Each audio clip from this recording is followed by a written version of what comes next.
Very hot planet. Hot था मेरे बच्चों, हॉट। क्यों हॉट था? क्योंकि डायरेक्ट न्यूक्लियस आ रही थी। इसमें क्या क्या प्रेजेंट थे? CH4 प्रेजेंट था, NH3 प्रेजेंट था, अमोनिया, सल्फर प्रेजेंट था, सल्फर डाइऑक्साइड प्रेजेंट था, ऐसे एक्सेट्रा गैसेस प्रेजेंट थे, ETC। इसके अलावा यहाँ पे हो रहा था मेरे बच्चों वोल्केनिक इरप्शन।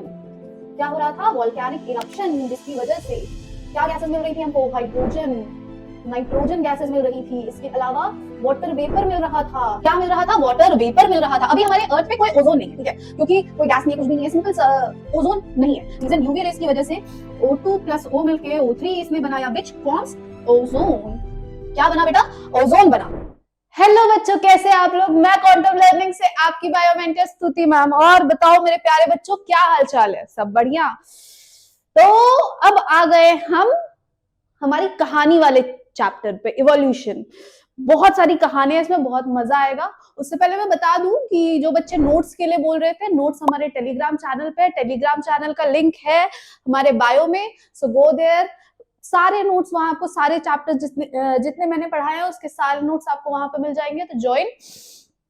बाकी मेरे बच्चों, अब आता है इवोल्यूशन। बहुत सही, 4 क्वेश्चंस अराउंड इससे आ ही जाते हैं, तो बहुत सही, बहुत स्कोरिंग चैप्टर है ये भी, और बहुत कहानी वाला चैप्टर है, इजी सा चैप्टर है। खूब सारी कहानियां इसमें, खूब सारी कहानियां, और तुमको तो पता ही है मुझे कहानियां सुनाना कितना पसंद है, तो बहुत सारी कहानियां सुनेंगे, समझेंगे इस चैप्टर में। अब बात आती है इवोल्यूशन की, तो इवोल्यूशन जो शब्द है बेटा, इसका मतलब ही है इवॉल्व होना, चेंजेस आना, टाइम टू टाइम कैसे चेंजेस आए, दुनिया कैसे बनी, दुनिया के बाद से आगे बढ़ी कैसे, लाइफ कैसे आई, यूनिवर्स कैसे बना, मिल्की वे गैलेक्सी कैसे बनी, बहुत सारी चीजें। तो जरा हम देखें, एनसीईआरटी को देखते हुए हम आगे बढ़ते रहेंगे। तो इवोल्यूशन है क्या? It is a form of study of life forms on earth. Evolution biology क्या है मेरे बच्चों? It is form of study of changes life form on earth. ठीक है, और ये चेंजेस समझने के लिए हमको क्या चाहिए होता है? बायोलॉजी में सब कुछ एविडेंस के तौर पे होता है, everything is based on evidence. और ये एविडेंस हमको मिलता कहां से? It is found, it can be studied through flora and fauna. Flora fauna है क्या मेरे बच्चों? फ्लोरा मतलब फूल, फौना मतलब एनिमल्स, तो it can be studied through flora and fauna.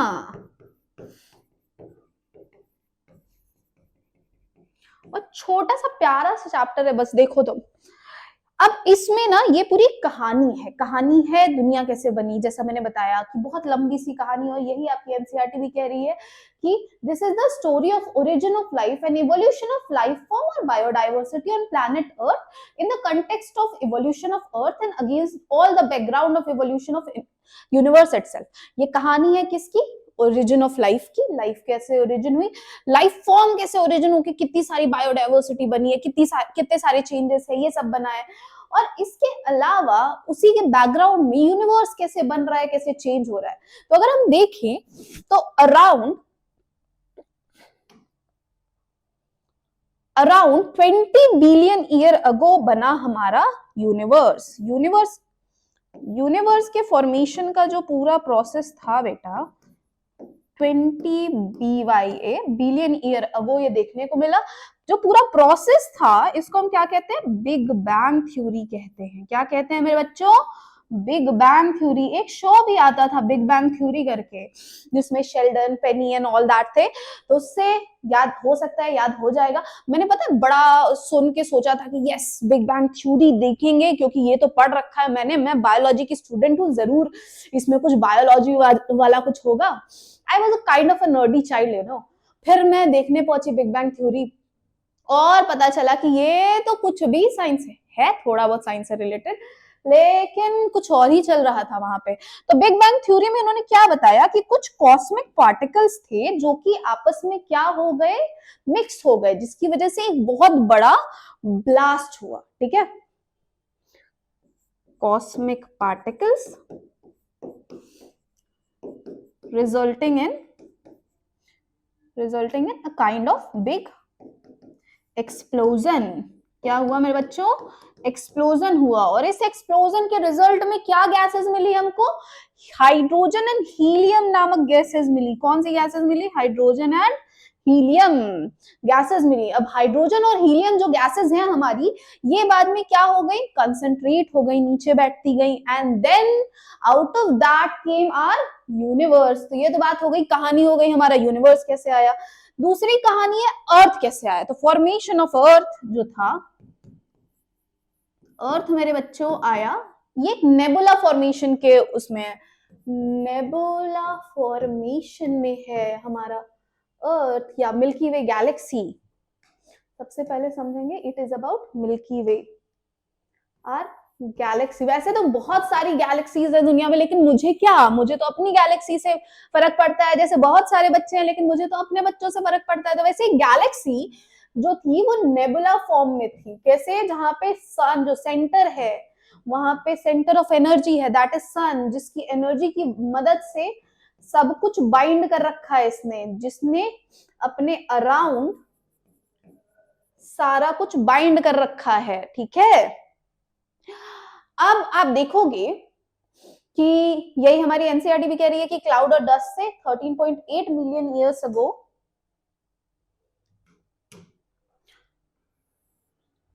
क्या बना? गैलेक्सी में स्टार थे, डस्ट थे। Considering the size, earth is indeed a speck. Big Bang theory attempt the origin of universe. It talks about a similar explosion. बहुत unimaginable था physical term में, इतना बड़ा एक्सप्लोजन था। The universe expanded and hence the temperature came down. Hydrogen helium form some time later. दो gases निकली अपनी, hydrogen and helium. Gases condense होके ग्रेविटेशन, क्यों कंडेंस हुई? ग्रेविटेशन की वजह से उन्होंने गैलेक्सी बनाई। ठीक है, अब ये तो बात हो गई हमारी गैलेक्सी की, हमारे इसकी। अब बात करते हैं हम जरा अर्थ की। अब अर्थ जब बना मेरे बच्चों, तो it was a very hot planet. कैसा था? बहुत ही ज्यादा हॉट प्लैनेट था। हॉट का मतलब वो वाला हॉट नहीं, ये वाला हॉट, गरम तपता हुआ। तो अर्थ was a very hot planet. Hot था मेरे बच्चों, हॉट। क्यों हॉट था? क्योंकि डायरेक्टली यूवी रेज आ रही थी। इसमें क्या क्या प्रेजेंट थे? CH4 प्रेजेंट था, NH3 प्रेजेंट था, अमोनिया, सल्फर प्रेजेंट था, सल्फर डाइऑक्साइड प्रेजेंट था, ऐसे एक्सेट्रा गैसेस प्रेजेंट थी, ETC। इसके अलावा यहाँ पे हो रहा था मेरे बच्चों वॉल्केनिक इरप्शन। क्या हो रहा था? वॉल्केनिक इरप्शन, जिसकी वजह से क्या गैसेस मिल रही थी हमको? हाइड्रोजन, नाइट्रोजन गैसेस मिल रही थी। इसके अलावा वाटर वेपर मिल रहा था। क्या मिल रहा था? वाटर वेपर मिल रहा था। अभी हमारे अर्थ पे कोई ओजोन नहीं है, ठीक है, क्योंकि कोई गैस नहीं है, कुछ भी नहीं है, सिंपल ओजोन नहीं है। तो अब ओजोन नहीं है, तो UV rays are coming into our earth. UV rays are coming into our earth, और यूवी रेज आएंगी तो कुछ ना कुछ तो होगा। और क्या हुआ यहाँ पे? H2O जो वाटर वेपर है, उससे हाइड्रोजन और ऑक्सीजन दोनों अलग हो गए। और हाइड्रोजन ऑक्सीजन अलग हो गए बेटा, अब हाइड्रोजन तो उड़ के भाग जाएगा। जैसे ही कोई मुसीबत पड़ती है, वैसे ही कुछ लोग होते हैं जो उड़ के भाग जाते हैं, तो हाइड्रोजन अपना उड़ के बाहर भाग जाएगा यहाँ, और बचेगा हमारा ऑक्सीजन, हमारा प्यारा ऑक्सीजन। इसको सब कुछ सहना पड़ेगा। तो ये जैसे ही ऑक्सीजन क्या कर रहा था, ऑक्सीजन कार्बन के साथ मिलके कार्बन डाइऑक्साइड या कार्बन मोनोऑक्साइड बना रहा था। इसके अलावा ऑक्सीजन यूवी रेस की वजह से O2 प्लस O मिलके O3 इसने बनाया, विच फॉर्म्स ओजोन। क्या बना बेटा? ओजोन बना। ठीक है, ये कब की बात है? अराउंड 4.5 मिलियन ईयर अगो। कब बना है ये? Around 4.5 billion year ago, BYA बना है ये। ठीक है, अब क्या हुआ मेरे बच्चों? कि जैसे ही ओजोन बना वैसे ही यूवी रेज आना कम हो गई, सन की बहुत सारी रेज रिफ्रैक्ट होने लगी, रिफ्लेक्ट होने लग गई। और जब सन की रेज रिफ्लेक्ट होंगी तो क्या होगा, ठंड होगी, बारिश होगी, टेम्परेचर ठंडा होगा और water vapour will turn into water. क्या हुआ मेरे बच्चों कि due to the formation of ozone temperature क्या हो गया, लो हो गया, resulting in water vapour turn into water. और वाटर की मदद से क्या हुई, बारिश हुई। क्या हुई, बारिश हुई। और यही पहली बारिश थी, जितने धरती के गड्ढे थे, जितनी भी स्पेसेस थी, सब भर गई। और इसी को कहा गया, और ये गड्ढे और भर के क्या बना रहे हैं, ओजोन एंड ओजोन बोल रहे हैं, कभी कभी हो जाता है। तो जब गड्ढे भरे तो क्या बना, ओशंस एंड सीज बने। और यही ओशन और सीज जो है, जो कि आज हमको देखने को मिल रहे हैं। अब ये जो ओशंस थे, सीज थे, इनको क्या कहा गया, प्रीबायोटिक सूप कहा गया, या क्या कहा गया, हाल्डेन सूप कहा गया। ठीक है, तो टेम्परेचर लो हुआ, जैसे ही टेम्परेचर लो हुआ रिजल्टिंग इन रेन, और ये रेन ने this rain filled every nook and cranny of earth, सारे गड्ढे भर दिए। और इसकी वजह से क्या देखने को मिला मेरे बच्चों हमको, कि which turns into ocean and sea. और इसी को हमको क्या बोला गया, प्रीबायोटिक सूप बोला गया। क्या बोला गया मेरे बच्चों, प्रीबायोटिक सूप बोला गया। प्रीबायोटिक क्यों कह रहे हैं, लाइफ से पहले वाला जो पानी वाला पूरा सोर्स है, दैट इज प्रीबायोटिक सूप। या फिर इसी को हम क्या कह रहे थे, हाल्डेन सूप कह रहे थे। अब यहां तक तो बात हो गई कि दुनिया में पानी कैसे आया, लेकिन पानी के बाद लिविंग ऑर्गेनिज्म कैसे आया, क्या था लिविंग ऑर्गेनिज्म, ये वाटर में ही आया। ऑब्वियसली सब कुछ कहां से निकल रहा है, वाटर से निकल रहा है। सबसे पहला जो ऑर्गेनिक मैटर था वो क्या था मेरे बच्चों, CH4 था। क्या था, CH4, फर्स्ट ऑर्गेनिक मैटर। अब ये तो बात हो गई कि चलो ठीक है, ये दुनिया बन गई, लेकिन दुनिया में लाइफ कैसे आई। अब लाइफ लाने के लिए अलग अलग लोगों ने अलग अलग तरीके के क्या दिए, अलग अलग तरीके की थ्योरीज दी। अब ये जो थ्योरी थी, ये बड़ी अजीबोगरीब थ्योरी थी, बहुत मजेदार थ्योरी थी। सबसे पहले जो थ्योरी थी वो थी थ्योरी ऑफ स्पेशल क्रिएशन। क्या थी, थ्योरी ऑफ स्पेशल क्रिएशन थी। ये दी किसने थी, ये दी थी बेटा फादर सोरेज ने। किसने दी थी, फादर सोरेज। अब नाम सुन के समझ आ रहा है कि ये कौन है, ये फादर हैं। तो ये क्या करेंगे, ये भगवान के बारे में बताएंगे।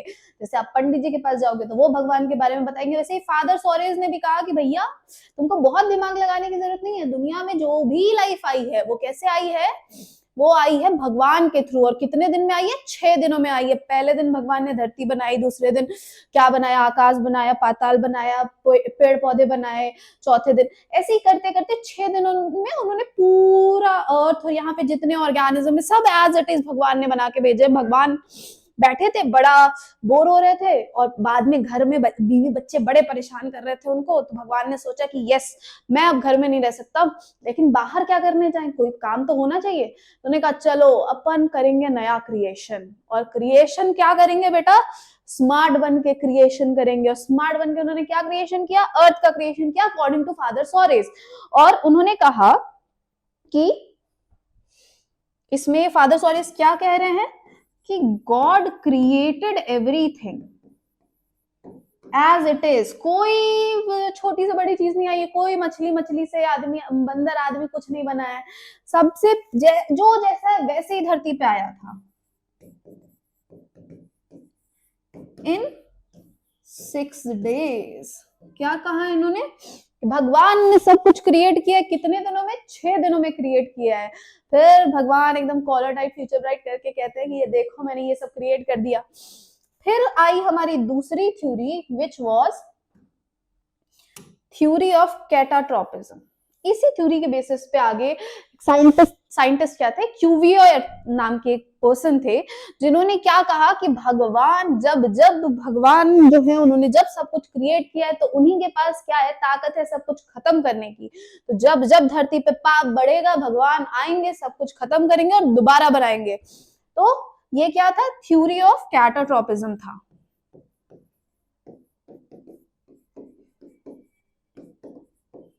बताओ, ये लोगों ने यही चीज थ्योरी में डाल दी और हमारे यहाँ सदियों से कहा जा रहा है सेम ही चीज। ठीक है, ये किसने करी, ये क्यूवियर ने दी थी। क्यूवियर ने कहा कि God everything will be destroyed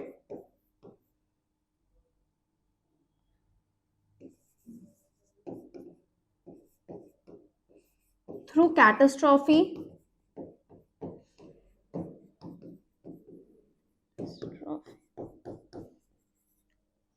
and God will create everything again.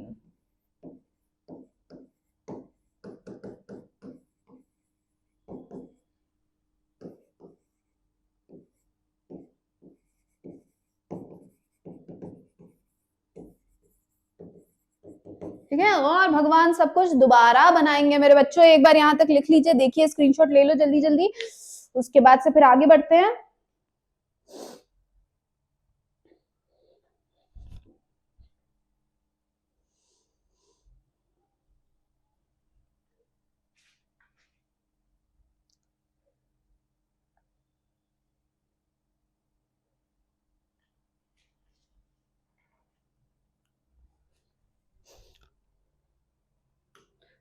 चलो भाई, अब आते तीसरी थ्योरी पे। तीसरी थ्योरी क्या थी, तीसरी थ्योरी थी थ्योरी ऑफ एबायोजेनेसिस। क्या थी मेरे बच्चों, थ्योरी ऑफ एबायोजेनेसिस।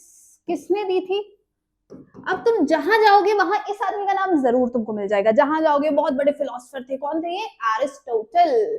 किसने दी थी, एरिस्टोटल ने दी थी। इन्होंने कहा कि जितना कुछ जो भी आ रहा है दुनिया में वो कैसे आ रहा है, डेड डिकेइंग मैटर से आ रहा है। इन्होंने सोचा कि भैया जहां जो कुछ मरा गला है उसके ऊपर मैंने देखा कि अरे भाई ये तो फंगस उगाया है। तो ये फंगस कहाँ से उग रहा है, अपने से नहीं उग रहा है, ये स्प्राउट से नहीं उग रहा है, ये इसके रिप्रोडक्टिव सिस्टम कुछ नहीं है, फंगस उग रहा है जहां पे कुछ सड़ रहा है, गल रहा है। या फिर इसको ऐसे समझो कि इन्होंने देखा कि रास्ते में पड़ा हुआ है डेड डिकेइंग और उसके ऊपर मंडरा रही हैं फुल मक्खियां। तो ये मक्खियां कहाँ से आई हैं, उसी डेड डिकेइंग से बन के आई हैं, इनका ऐसा मानना था। तो इन्होंने कहा कि life has come from dead and decaying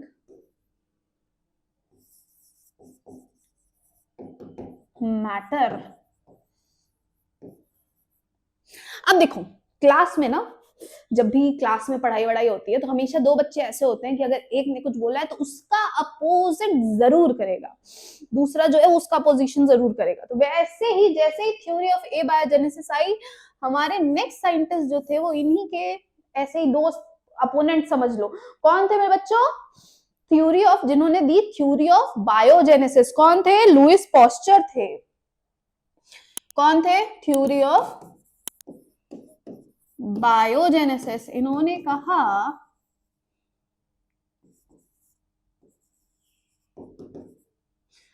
कहा कि किसने दी थी, लुइस पॉस्चर ने दी थी। लुइस पॉस्चर ने एक और बात कही थी, क्या दिया था इन्होंने, पॉस्चराइजेशन का मेथड दिया था। ठीक है, तो लुइस पॉस्चर ने कहा कि नहीं नहीं, लाइफ डेड डिकेइंग से मरी हुई चीज नहीं आ रही है, life is coming from life itself, pre existing life. ऐसा ही कुछ सेल में भी हमने पढ़ा था, क्या पढ़ा था, इन्होंने किसने कहा था ऐसा ही कुछ, cell is coming from a pre existing cell. किसने कहा था, कहा था वर्चाओ ने, किस भाषा में कहा था? ये ऐसी सिंपल भाषा, लुईस पॉस्टर जैसी सिंपल भाषा में तो बात ही नहीं करते, ये बात करते किसमें? एलीट वाली भाषा में। तो इन्होंने कहा कि नहीं, life is coming from, cell is coming from pre existing cell, ओमनिस सेलुलाई सेलुलाए। तो लुईस पॉस्टर ने कहा कि life is coming from pre existing life, या फिर organisms are coming from pre existing organism. ठीक है, तो इन्होंने क्या कहा जरा देख लें। Life is coming from pre existing life. किसके थ्रू आ रही है ये? प्री एग्जिस्टिंग लाइफ से आ रही है। लेकिन यहाँ पे भी ओरिजिन पता चल पाया कि पहली लाइफ किसने दी थी? नहीं पता चल पाया ना। अच्छा हाँ, एक और थ्योरी जो कि मैं बताना भूल गई, दैट वाज थ्योरी ऑफ पैंस्पर्मिया। ये तो अलग ही एकदम गांजा फूक के आए थे। इनको लग रहा था, मतलब गांजा नहीं फूका था, क्योंकि अभी भी आजकल, मतलब आजकल नहीं लेकिन उस वक्त एस्ट्रोनॉमर्स की फेवरेट थ्योरी थी ये, थ्योरी ऑफ पैंस्पर्मिया। अब थ्योरी ऑफ पैंस्पर्मिया जो थी मेरे बच्चों, वो किसने दी थी? थ्योरी ऑफ पैंस्पर्मिया देने वाले थे आर्केनियम। किसने दी थी? आर्केनियम ने दी थी। इन्होंने कहा कि लाइफ जो आ रही है वो एक्स्ट्रा टेरेस्ट्रियल है, theory of extra terrestrial matter भी कहा जाता है इसको। तो लाइफ जो है वो क्या है? एक्स्ट्रा टेरेस्ट्रियल है। कैसी है? एक्स्ट्रा है। यहाँ धरती पे हम लोग ऐसे नहीं आए हैं, हम लोग किसी और गोला से आए हैं मेरे बच्चों। इनका मानना था कि लाइफ वाइफ सब हमको, हम किसी और गोला पे रहते थे सुपरमैन की तरह, और लेकिन वो गोला खराब हो गया या फिर वो रहने लायक नहीं था, तो वहां से हम सब अपने पेड़ पौधे पत्ते और बीज बीज लेके, जितने ऑर्गेनिज्म से सबको लेके यहाँ पे आके सब बो दिए, लगा दिए, और यहाँ हम लोगों ने फिर से एक नया गोला बसा लिया है। तो ये कहते थे life is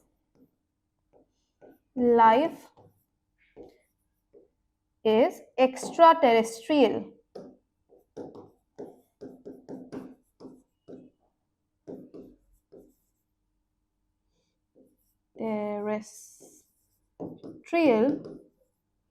And has came from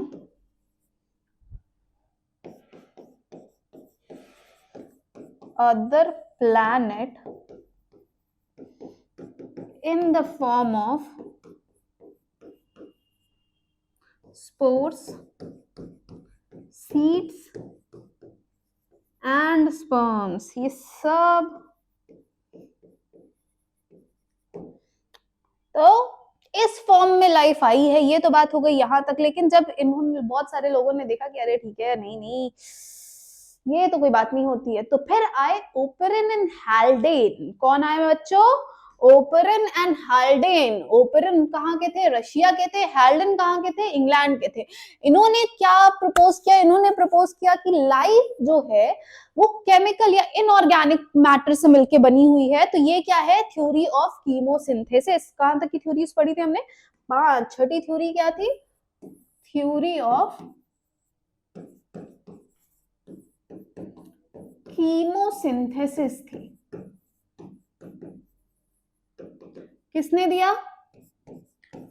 operon and Haldane ने दिया। किसने? Operon and Haldane. हाल्डेन का नाम अभी हमने सुना है, किस फॉर्म में सुना था?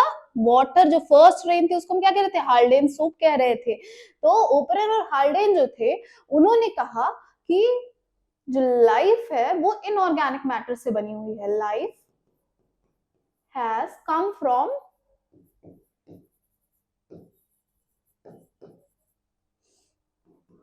In organic matter. अब ये कैसे कह रहे थे? क्या बात थी भाई, ये क्या बात क्या कर रहे हैं?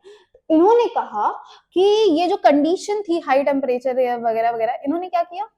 CH4 NH3 माइनस नहीं है, CH4 NH3, इसके अलावा CO2 एक्सेट्रा जो थे, ये बहुत ही हाई टेम्परेचर पे ब्रेक डाउन हुए। फिर CHN जो है, HCN, जो कि क्या था, डीऑक्सीडाइजिंग या फिर डिहाइड्रेटिंग एजेंट की तरह जिसने काम किया।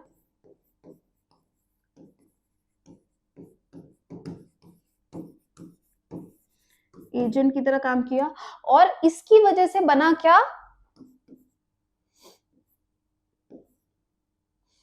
पॉलीपेप्टाइड्स बने, प्रोटीन्स बने, अमीनो एसिड बना, फैट बना, न्यूक्लियोटाइड बना, ऐसे बायोमोलिक्यूल्स बने। और यही बायोमोलिक्यूल्स को प्रीबायंट्स कह रहे थे। ये प्रिकर्सर ऑफ लाइफ थे। क्या थे? Precursor of life. और इन्हीं से क्या आई मेरे बच्चों? लाइफ आई है। तो ये जो थे, लेकिन इनका कोई एक्सपेरिमेंटल प्रूफ नहीं था। और तुम तो जानते हो कि जहां पे एक्सपेरिमेंट, जहां पे प्रूफ नहीं है, वहां पे हम कोई बात ही नहीं करते। बाद में आए दो साइंटिस्ट, एसएल मिलर एंड उरे। उन्होंने क्या किया? उन्होंने उड़ा उड़ा के एक्सपेरिमेंट करे, और वही एक्सपेरिमेंट अभी हम पढ़ेंगे। ये आप देख सकते हो, ये एसएल मिलर, उरे का नाम इन्होंने बेचारे ने लिखा नहीं है, हम लिख देंगे, क्योंकि हम क्या हैं, हम तेज बच्चे हैं, हमको सब आता है, इसीलिए हम उरे को भी जानेंगे। तो मिलर और उरे ने एक पूरा सेटअप क्रिएट किया। ये जो सेटअप था, इसमें कुछ ऐसा था कि यहाँ पे बॉइलिंग वाटर था, क्योंकि याद करो वाटर वेपर हमको बनाना था। जब ये इन्होंने प्रिमिटिव अर्थ का सेटअप क्रिएट किया, ठीक है। अब प्रिमिटिव अर्थ में क्या था? वाटर वेपर था, इन्होंने वाटर वेपर बनाया। वैक्यूम पंप बनाया। वैक्यूम पंप क्यों बना रहे हैं? क्योंकि उस वक्त ऑक्सीजन नहीं था मेरे बच्चों, तो ऑक्सीजन नहीं होगा तो उनको वैक्यूम तो क्रिएट करना पड़ेगा। तो उन्होंने ऑक्सीजन सारा निकाल दिया। इसके बाद से, क्योंकि वहां पे लाइटनिंग हो रही थी, तो लाइटनिंग के लिए इन्होंने क्या किया? स्पार्क डिस्चार्ज क्रिएट किया, और स्पार्क सेंटर क्रिएट किया इलेक्ट्रोड्स लगा के। यहाँ इन्होंने वो गैसेस डाली सारी, ठीक है। गैसेस डालने पे वाटर कंडेंसर, क्योंकि धीरे धीरे टेम्परेचर कम हुआ था, तो इन्होंने वाटर कंडेंस किया, ठंडा किया। ठंडा करते ही इनको पानी के ड्रॉपलेट्स मिले। 18 दिन तक, कितने दिनों तक इन्होंने एक्सपेरिमेंट चलाया है? 18 दिन तक। फॉर 18 डेज ये एक्सपेरिमेंट चला। एट 18th डे इनको मिला क्या? Organic compound. ये ऑर्गेनिक कंपाउंड था क्या? अमीनो एसिड थे। क्या थे मेरे बच्चों? अमीनो एसिड थे। ऑर्गेनिक कंपाउंड 3 अमीनो एसिड मिले थे इनको। एंड हेंस दे प्रूव कि ये जो भी बोल रहे थे हमारे ओपेरन एंड हाल्डेन, वो क्या कह रहे थे? सही कह रहे थे। ये 3 अमीनो एसिड थे क्या? आर्जिनिन था, एस्फेरिक एसिड था, और गुआनिन था। ये तीनों अमीनो एसिड ने मिलके ये प्रूफ किया कि अच्छा ठीक है, ये जो भी कह रहे हैं ये सही कह रहे हैं। लेकिन अभी भी, ये तो अमीनो एसिड था, ठीक है, लेकिन अभी भी लाइफ का फॉर्म पता नहीं चल पाया था। तो अब लाइफ का फॉर्म पता कैसे चला? अब यहाँ आती है एक कहानी जो कि आपकी बुक में नहीं है, लेकिन क्योंकि आप स्तुति मैम के बच्चे हो तो इसलिए आपको पता तो होना ही चाहिए। तो क्या हुआ फिर? ओपेरन ने एक्सपेरिमेंट किया।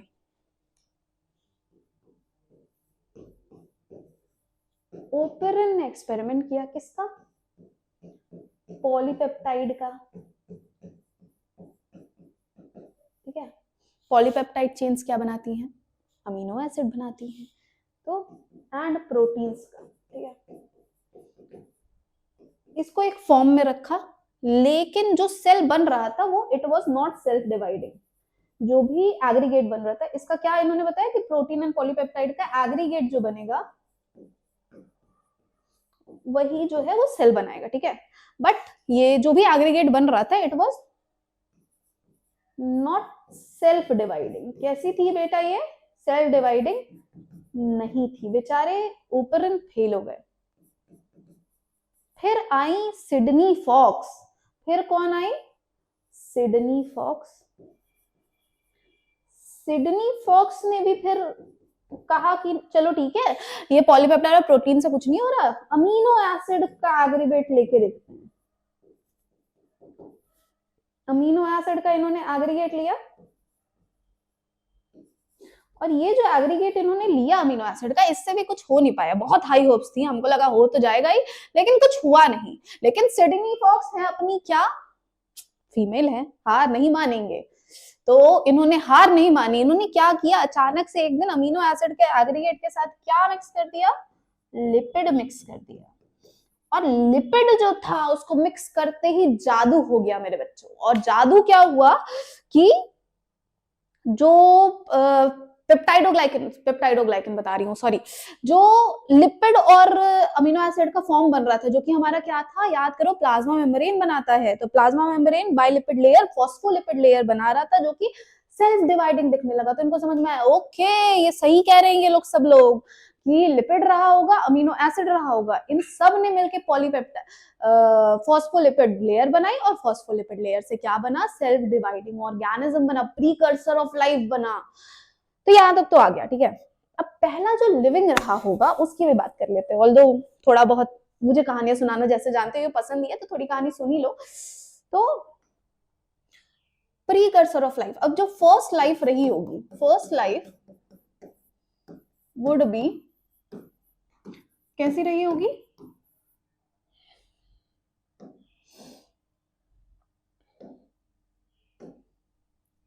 एक्वाटिक, एक्वाटिक रही होगी, एनारोबिक रही होगी, और हेटेरोट्रॉफ रही होगी। कैसी रही होगी बच्चों, हेटेरोट्रॉफ रही होगी, क्योंकि ऑटोट्रॉफ फिर जैसे जैसे धीरे धीरे ऐसा माना जाता है, इट इज अ थ्योरी, ऐसा माना जाता है, फिर धीरे धीरे क्या हुआ होगा, कंपटीशन बढ़ा होगा, competition increased,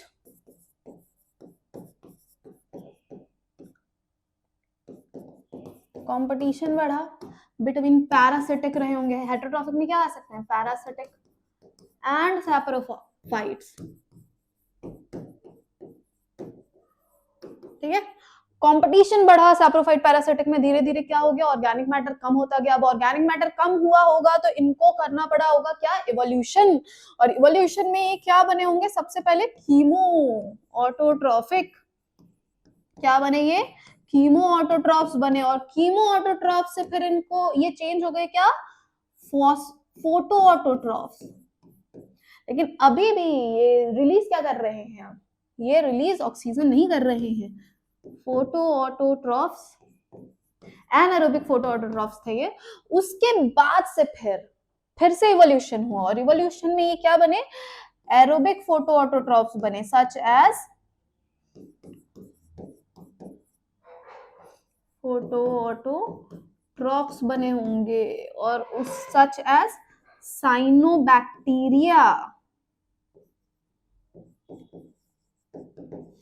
cyanobacteria must be the first organism, ऐसा माना जाता है, first organism to release O2, O2 release करने वाला फर्स्ट ऑर्गेनिज्म शायद साइनोबैक्टीरिया ही रहा होगा। फिर आए हमारे क्या, साइनोबैक्टीरिया के बाद से ये क्या बन गए, यूकैरियोट्स की तरफ बने, ठीक है।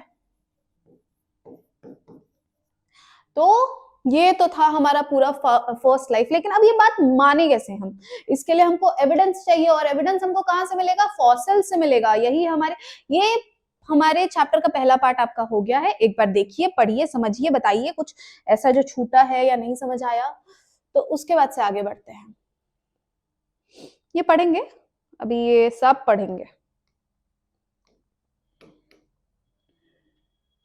ये हमारा एसएल मिलर एंड उरे का एक्सपेरिमेंट था, एक बार यहाँ पढ़ लीजिए, देखिए, बताइए।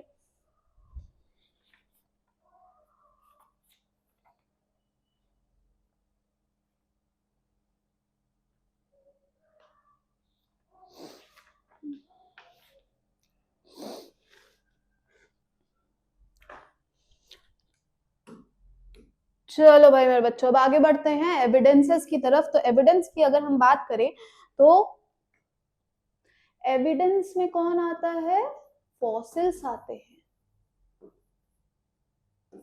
एविडेंस में आएगा क्या बेटा, फॉसिल आएगा। अब फॉसिल जो है मेरे बच्चों, ये अलग अलग टाइप के होते हैं। जैसे सबसे पहला एविडेंस क्या होगा हमारा, first would be paleontological evidence such as fossil। paleontology से क्या याद आता है, किसने किसने फ्रेंड्स देखी है, आपको पता होगा कि रॉस क्या था, paleontologist था। तो सबसे पहले आता है फॉसिल्स, फॉसिल्स भी अलग अलग टाइप के होते हैं। सबसे पहले इसकी डेटिंग कैसे करते हैं, तो आपने राम सेतु, अभी कुछ साल पहले मूवी आई थी राम सेतु, जिसमें वो क्या कर रहे थे, शिप के अंदर बैठ के एक पत्थर की एज निकाल रहे थे कि अच्छा ठीक है ये राम जी इस वक्त आए होंगे तो पत्थर की एज इतनी होनी चाहिए, तब तो राम जी ने ही राम सेतु बनाया, नहीं तो नहीं बनाया।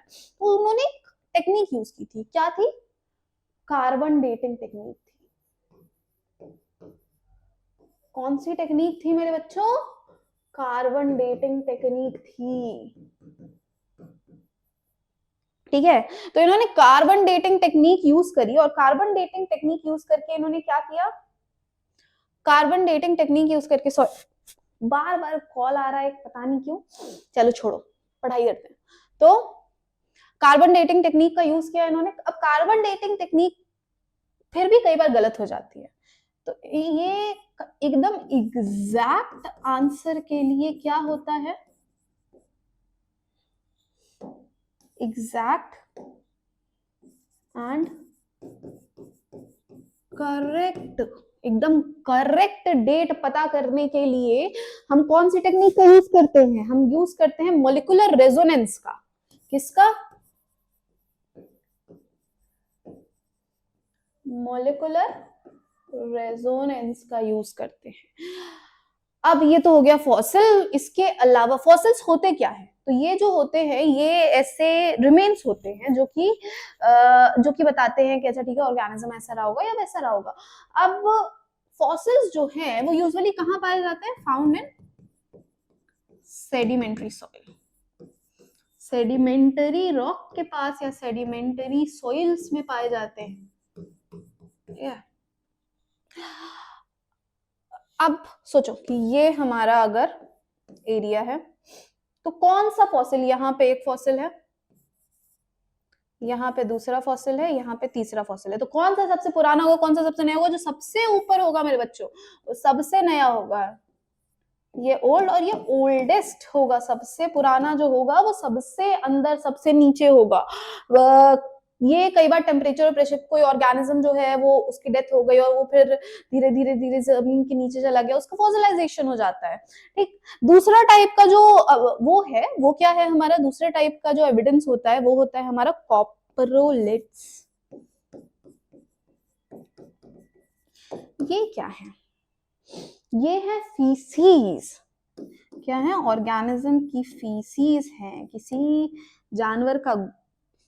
जानवर का फीशियल मैटर मिल गया इनको, और उस फीशियल मैटर से इन्होंने इसका क्या लास्ट टाइम खाना खाया था, food it eats, eating behaviour कैसा था, कार्निवोरस था कि हर्बीवोरस था, एक्सेट्रा इन्होंने पता लगा लिया। तो कॉपरोलिट्स इसके काम में आते हैं।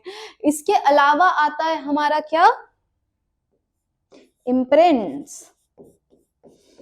कोई जानवर था, दो पत्थरों के बीच में दब के मर गया, उसका इम्प्रिंट, उसकी छाप उन दो पत्थरों पे रह गई, बहुत ज्यादा प्रेशर की वजह से, बहुत ज्यादा टेम्परेचर की वजह से। तो दीज आर इम्प्रिंट्स। इम्प्रिंट्स का मतलब क्या है, इम्प्रेशन। अब ये इम्प्रेशन पूरे ऑर्गेनिज्म का हो सकता है या फिर किसी के फुट साइज का, हैंड साइज का, इन सारी चीजों का हो सकता है। ये बताते हैं कि ऑर्गेनिज्म का साइज कैसा रहा होगा, ऑर्गेनिज्म दिखता कैसा रहा होगा, एक आइडिया दे देते हैं। इसके अलावा और क्या है, आओ जरा एनसीईआरटी देख लें, क्या बोल रही है एनसीईआरटी।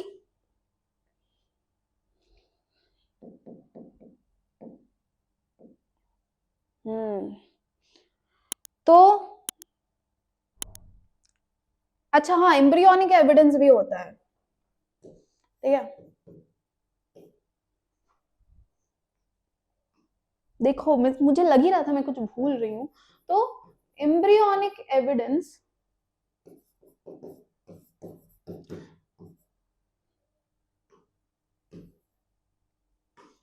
एम्ब्रियोनिक एविडेंस किसने डाला था मेरे बच्चों, अर्नस्ट मेयर ने बताया था कि एम्ब्रियोनिक एविडेंस भी हो सकता है। इसमें एम्ब्रियोनिक फ्लूइड के बारे में देखते हैं, उसके अलावा स्टेजेस देखते हैं वर्टेब्रेट्स की कि कौन कौन से एम्ब्रियोनिक स्टेजेस हैं, कैसा है, क्या नहीं है, क्या है, ग्लिल स्लिट है कि नहीं है, तो आउटर स्ट्रक्चर हो सकता है। बाद में लेकिन ये फंक्शनल बॉडी और ऐसी सारी चीजों को देख के बताया गया, लेकिन बाद में ये जो इनका एम्ब्रियोनिक एविडेंसेस को मानने वाला ये नहीं रहा, क्योंकि बहुत ही क्लोज रिलेटिव के बारे में बता रहे हैं, ये बहुत ही पुराने टाइम के बारे में नहीं बता रहे हैं। तो ये तो बात हो गई इनकी।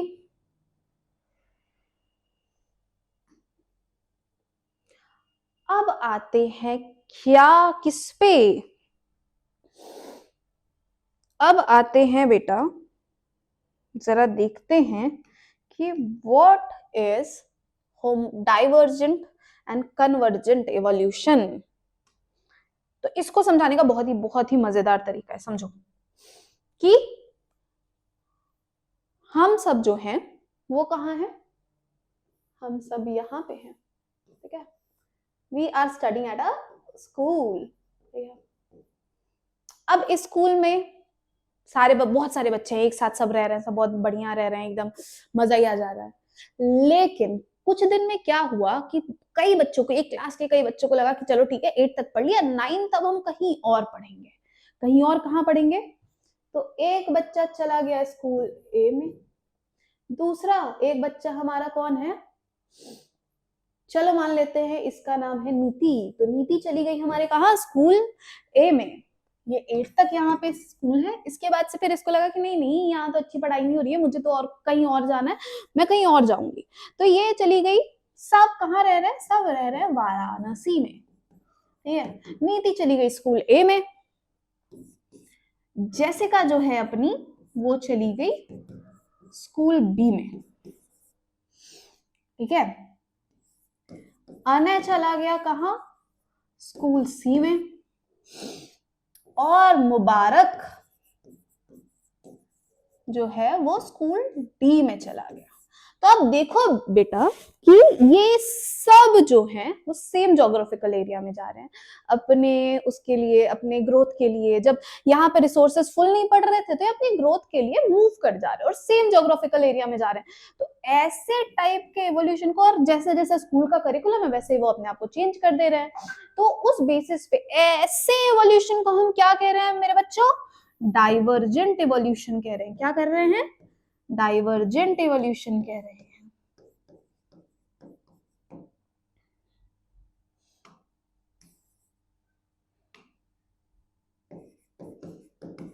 जहां पे एक ग्रुप ऑफ ऑर्गेनिज्म जो है वो एक पर्टिकुलर एरिया में जब उनके रिसोर्सेज फुलफिल नहीं हो पाते हैं तो वो सेम ज्योग्राफिकल एरिया में माइग्रेट कर जाते हैं। ओवर पॉपुलेशन हो जाती है, मान लो ओवर पॉपुलेशन हो गई, कंपटीशन बढ़ गया, अब इसके चक्कर में वो क्या करेंगे? माइग्रेट कर जाएंगे। और माइग्रेट करने के बाद उनको क्या देखने को मिलेगा कि हम सब अपने हिसाब से चेंज हो जा रहे हैं, ठीक है। मुबारक स्कूल डी में गया, वहां पे एकदम बच्चों को लंबे बाल रखने नहीं देते तो इसके बाल सारे छिलवा दिए गए। नीति गई स्कूल ए में, वहां पे एकदम बढ़िया कॉलर टाइप करण जौहर वाला स्कूल है, घूम रही है आराम से। अनय गया स्कूल सी में, जो कि सब बच्चे एक ही जैसे थे, सबकी 2 चोटी होती थी, सबकी नहीं ऑब्वियसली, मुबारक और अनय 2 चोटी नहीं करते थे, लेकिन सब एक ही जैसे बच्चे थे। बट अब क्या हुआ कि जैसे जैसे वो ज्योग्राफिकल कंडीशन चेंज करेंगे उनमें चेंजेस आते जाएंगे। ये तो बात हो गई इसकी डाइवर्जेंट इवोल्यूशन की। अब डाइवर्जेंट इवोल्यूशन में मेरे बच्चों कई बार क्या होता है कि समझ लो कि यहां पे अब था हमारा वाराणसी में, हमारे सारे बच्चे थे, सेम ही ज्योग्राफिकल एरिया में चेंज हुए। लेकिन अब वापस मान लो कि सेमी स्कूल है, यहाँ पे सारे बच्चे हैं, लेकिन अब नीति कहती है कि नहीं नहीं मम्मी, मुझे बहुत पसंद है, क्या? मुझे बहुत पसंद है संतरे। और संतरे कहाँ मिलते हैं मेरे बच्चों? नागपुर में मिलते हैं। तो मैं कहाँ जाऊंगी? नागपुर में जाऊंगी। तो नीति कहाँ चली गई? नागपुर में चली गई। मुबारक कहता है कि नहीं नहीं मम्मी, मुझे बहुत ज्यादा मछली खाने का मन कर रहा है, मैं जाऊंगा, मैं मछली खाऊंगा।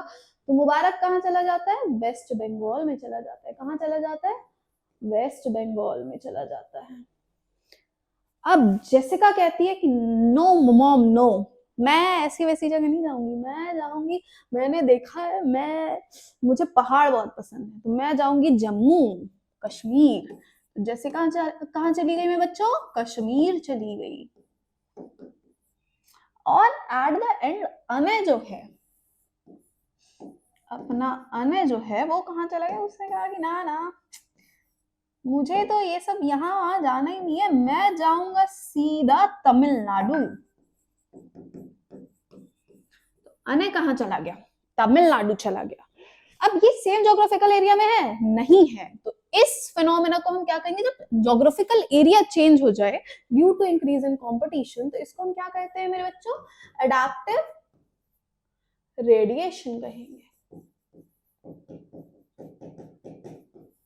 अब जैसे जैसे ज्योग्राफिकल एरिया चेंज हुआ वैसे वैसे ही ये बनारस में रहने वाले हिंदी बोलने वाले सारे बच्चे, हमारी जैसिका जो थी वो क्या बोलने लगी, वो कश्मीरी बोलने लगी। वो अपने एकदम अने जो था वो तमिलनाडु गया, उसको एकदम इडली विडली सब पसंद आने लग गए। उसको अब सिंपल अच्छा खाना पसंद ही नहीं आ रहा है। उसको सुबह सुबह की चाय वाय पूरी कचौड़ी नहीं पसंद आ रही, उसको लौंग लत्ता नहीं पसंद आ रहा है। वो कह रहा है कि नहीं भाई मैं तो सुबह शाम दोपहर सब इडली ही खाऊंगा। तो ये क्या हो गया, इनके धीरे धीरे कैरेक्टरिस्टिक में भी चेंज आ गया। That is called adaptive radiation. इसके बहुत अच्छे एग्जाम्पल्स हैं, जैसे मार्सुपियल, ऑस्ट्रेलियन मार्सुपियल्स हो गए,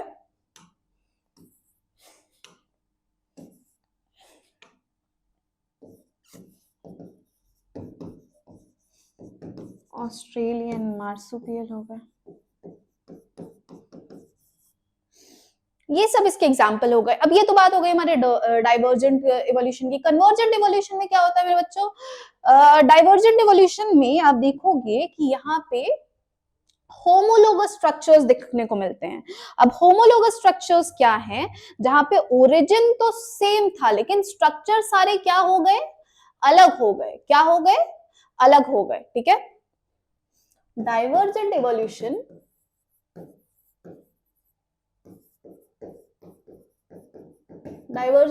में क्या देखने को मिलता है बेटा, होमोलोगस सीरीज देखने को मिलती है।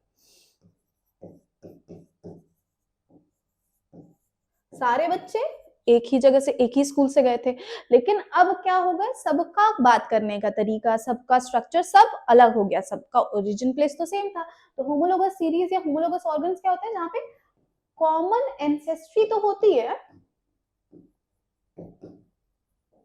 बट फंक्शन चेंज हो जाता है। क्या हो जाता है मेरे बच्चों, बट फंक्शंस चेंजेस।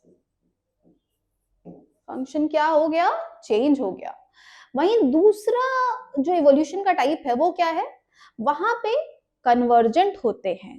सारी दुनिया से लोग आए और एक कॉमन प्लेस पे जुड़ गए, तो वहां पे वो क्या हो गए, कन्वर्ज हो गए। अब यहाँ पे ओरिजिन अलग अलग था। दूसरा क्या है हमारा, डाइवर्जेंट का ठीक उल्टा होता है हमारा कन्वर्जेंट इवोल्यूशन। इसमें क्या है,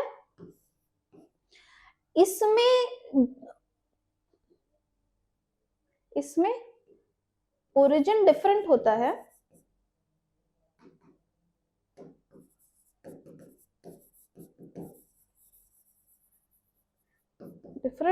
बट फंक्शन जो है वो सेम होता है। फॉर एग्जाम्पल मान लो तमिलनाडु से पूजा कहाँ आ रही है, बनारस आ रही है, वेस्ट बंगाल जा रही है। लखनऊ से गरिमा कहाँ जा रही है, वेस्ट बंगाल जा रही है। तो सब अलग अलग जगह से आए, ओरिजिन सबका अलग अलग है, लेकिन वेस्ट बंगाल में जाके सब एक साथ क्या हो गए, फंक्शन सबका सेम हो गया। सब क्या बोलने लग गए हैं, बंगाली बोलने लग गए हैं। तो बट फंक्शंस आर सेम मेरे बच्चों। तो इसको क्या कहते हैं, होमोलोगस। ऐसी सीरीज को क्या कहते हैं, एनालोगस सीरीज कहते हैं।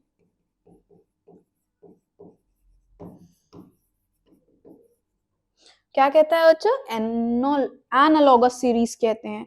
जैसे कि आपकी एनसीईआरटी कह रही है, आइए जरा एनसीईआरटी भी देख लेते हैं, नहीं तो आप कहोगे कि मैम आप कहाँ आगे आगे अग रही हैं, एनसीईआरटी बता ही नहीं रही हैं। तो whales, bats, cheetahs and humans share similarities in pattern of bone and forelimbs। ठीक है, whales हो गए, बैट्स हो गए, चीताज हो गए, ये सब में पैटर्न सबके सेम ही है फोरलिम्स के, लेकिन सबके फोरलिम्स जो है मेरे बच्चों वो अलग अलग फंक्शन परफॉर्म करते हैं। ठीक है, सिमिलर एनाटॉमिकल स्ट्रक्चर है लेकिन फंक्शन सबके अलग अलग हैं। सबके पास humerus, radius, ulna, carpal and metacarpal phalanges होती हैं। याद करो 11th एनाटॉमी ह्यूमन पढ़ा था हमने ये सब। Hence these animals have same structure developed along different direction। due to adaptation of different needs. This is divergent evolution and these structure are homologous. ठीक है, होमोलोगी क्या इंडिकेट करती है? कॉमन एंसेस्ट्री, जैसे कि वर्टेब्रेट्स में हार्ट और brain. In plants also thorn और टेंड्रिल जो है वो क्या है? होमोलोगी रिप्रेजेंट करता है कि ओरिजिन सबका सेम ही है लेकिन function according to their responses, according to their structure, function अलग हो गए. दूसरा सिचुएशन होता है एनालॉगी. अब एनालॉगी क्या रेफर करती है? Refers to a situation exactly opposite. Wings of butterfly of birds look alike. They are not anatomically similar structure, though they perform similar function. Anatomically ये सिमिलर स्ट्रक्चर तो नहीं थे लेकिन बाद में धीरे धीरे क्या हो गई, ये सिमिलर फंक्शन परफॉर्म करने लग गए. ऐसे इवोल्यूशन को हम क्या कहते हैं? कन्वर्जेंट इवोल्यूशन कहते हैं. Different structure same function. इसका दूसरा एग्जांपल हो जाएगा eyes of octopus and mammals of the flipper और the flipper of penguin and dolphin. ठीक है, flipper of penguin and dolphin दोनों का ओरिजिन अलग अलग था लेकिन दोनों अभी क्या कर रहे हैं? सेम फंक्शन परफॉर्म कर रहे हैं. In the same line of argument, similar to proteins and genes performing a given function among diverse organisms give clues to common ancestry. These biochemical similarities point to the same shared ancestry as similar. जैसा कि मैंने बताया कि यहाँ पे function अलग अलग perform करते हैं लेकिन स्ट्रक्चर सबका क्या है? सिमिलर है, सेम एंसेस्ट्री को दिखा रहे हैं. Man has bred selected plant and animal for agriculture, horticulture, sports, security. Man has domesticated many wild animals and crop. This intensive breeding program has created breeds that differ from other breeds, but still are the same group. जैसे कि dogs को देख लो, अलग अलग कई type के breeds को हमने इनब्रीडिंग करवा के, क्रॉस ब्रीडिंग करवा के बनाया लेकिन सब सेम ही ग्रुप, सारे सब डॉग ही हैं. It is argued that if within hundreds of years man could create new breed, could not nature have done the same over millions of years? अगर 100 साल में इंसानों ने इतनी सारी नई ब्रीड बना ली है, नेचर ने भी तो बनाई होगी ना नई ब्रीड्स. और यही है हमारा कन्वर्जेंट और डाइवर्जेंट इवोल्यूशन. ठीक है, ये जो है ये आता है हमारा क्या 1850s में नेचुरल सिलेक्शन के बेसिस पे. अब नेचुरल सिलेक्शन अभी हम आगे पढ़ेंगे, जो कि किसने दिया था? चार्ल्स डार्विन ने दिया था. इसी को ए वॉलिस नाम के एक साइंटिस्ट थे, वो भी सेम ही टाइम पे सेम ही काम उन्होंने भी किया था. जब चार्ल्स डार्विन HMS बीगल नाम के एक शिप पे गए घूमने गैलापागोस आइसलैंड के बगल में, तो वो गैलापागोस में काम कर रहे थे. और ये कहाँ काम कर रहे थे? इंडोनेशिया के साइड में मलय आर्चिपेलागो है, वहां काम कर रहे थे.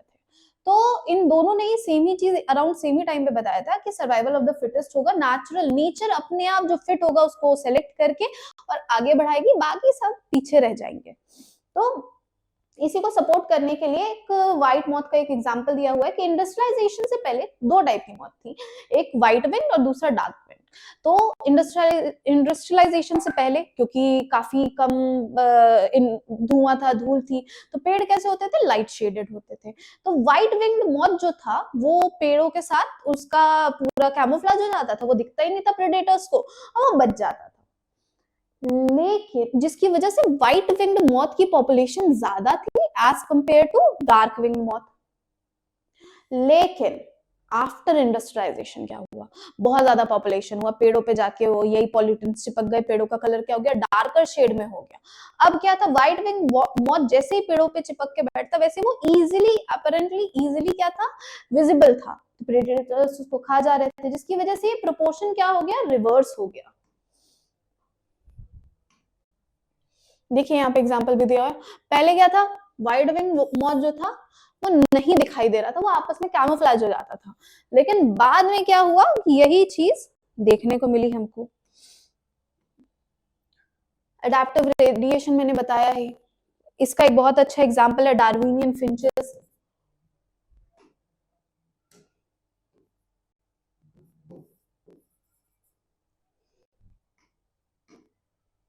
क्या है? Darwin finches. डार्विन के हिसाब से ये जब गैलापागोस आइसलैंड पे गए तो इन्होंने देखा कि भाई यहाँ पे तो स्मॉल ब्लैक बर्ड्स हैं जिनको डार्विन फिंचेस कहा गया. इन्होंने देखा कि सेम ही आइलैंड है लेकिन यहाँ पे वेराइटी ऑफ फिंचेस हैं। क्यों? क्योंकि सब अलग अलग जाके अलग अलग जोग्राफिकल एरिया में जाके सब में चेंजेस हो गए हैं, सबकी बीक का स्ट्रक्चर चेंज हो गया है और सबका आउटर स्ट्रक्चर चेंज हो गया है। तो डार्विनियन फिंचेस जो थे is a good example of adaptive radiation.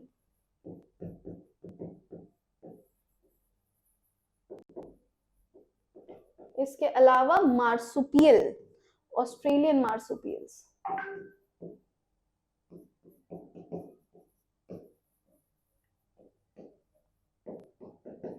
ठीक है। इसमें क्या हुआ है कि मार्सुपियल जो है वो अलग अलग एरियाज में जाके ओरिजिन सबका सेम था। यहाँ देखो सेम पे सेम कलर। बहुत इतनी बार नीलेश सर ने बोला मुझे कि मैम सेम पे सेम कलर मत यूज किया कीजिए, लेकिन मुझे याद कहाँ रहता है। तो चलो भाई ब्लैक कलर। तो मार्सुपियल रेडिएशन, अब इसमें आप देखो डार्विनियन फिंचेस में भी देख लो, गैलापागोस आइसलैंड पे ये फिंचेस है, इन सब की बीक का स्ट्रक्चर देखो सब अलग अलग है according to the places they are living. Marsupial radiation में भी सेम ही चीज है कि वॉम्बैट ऑस्ट्रेलिया में सब एक ही जगह पाए जाते थे, लेकिन धीरे धीरे क्या हुआ कि ये सब अलग अलग जगह गए, डिफरेंट जोग्राफिकल एरियाज में गए और सबका इवोल्यूशन अलग अलग तरीके से हो गया। ठीक है, सबका इवोल्यूशन कैसा हो गया मेरे बच्चों? अलग अलग तरीके से हो गया। और यही था हमारा क्या? Adaptive radiation. यही सेम चीज adaptive radiation. Placental animal, Australian marsupial. Placental animal क्या था? मोल था। मोल जो था वो ऐसा कुछ दिखता था, लेकिन जैसे ही ये मूव किया दूसरे ज्योग्राफिकल एरिया, मार्सुपियल मतलब ऑस्ट्रेलिया गया, तो वहां पे ये कैसा दिखने लगा? कंप्लीटली डिफरेंट दिखने लगा। एंटीटर्स और नमबैट, ये दोनों सेम ही ज्योग्राफिकल सेम ही कंडीशन से आते हैं, लेकिन जैसे जैसे टाइम गया ये डिफरेंट दिखने लगा। माउस, मार्सुपियल माउस, लेमोर और spotted cuscus, flying squirrel, flying lemurs, bobcat, Tasmanian tiger cat, wolf and Tasmanian wolf, ये सब पहले सेम स्ट्रक्चर के थे, लेकिन जैसे इन्होंने मूव किया, जैसे ही ये एक ज्योग्राफिकल कंडीशन से दूसरी ज्योग्राफिकल कंडीशन पहुंचे, इनका रहने ढहने का तरीका क्या हो गया? चेंज हो गया। जैसे कि हमारी नीति जो थी वो गई कहाँ गई थी? नीति गई थी नागपुर, तो उसका चेंज हो गया, वो अब मराठी बोलती है, वो ऐसी वैसी बातें नहीं करती। मुबारक गया अपना कहाँ? मुबारक गया वेस्ट बंगाल, तो वो अब मुबारक थोड़ी है, अब तो वो मुबारक बांग्ला में बात करता है, केमन आछे, भालो आची। तो ये था हमारा। अब आते हैं हम बायोलॉजिकल एवोल्यूशन पे। एक बार में बच्चों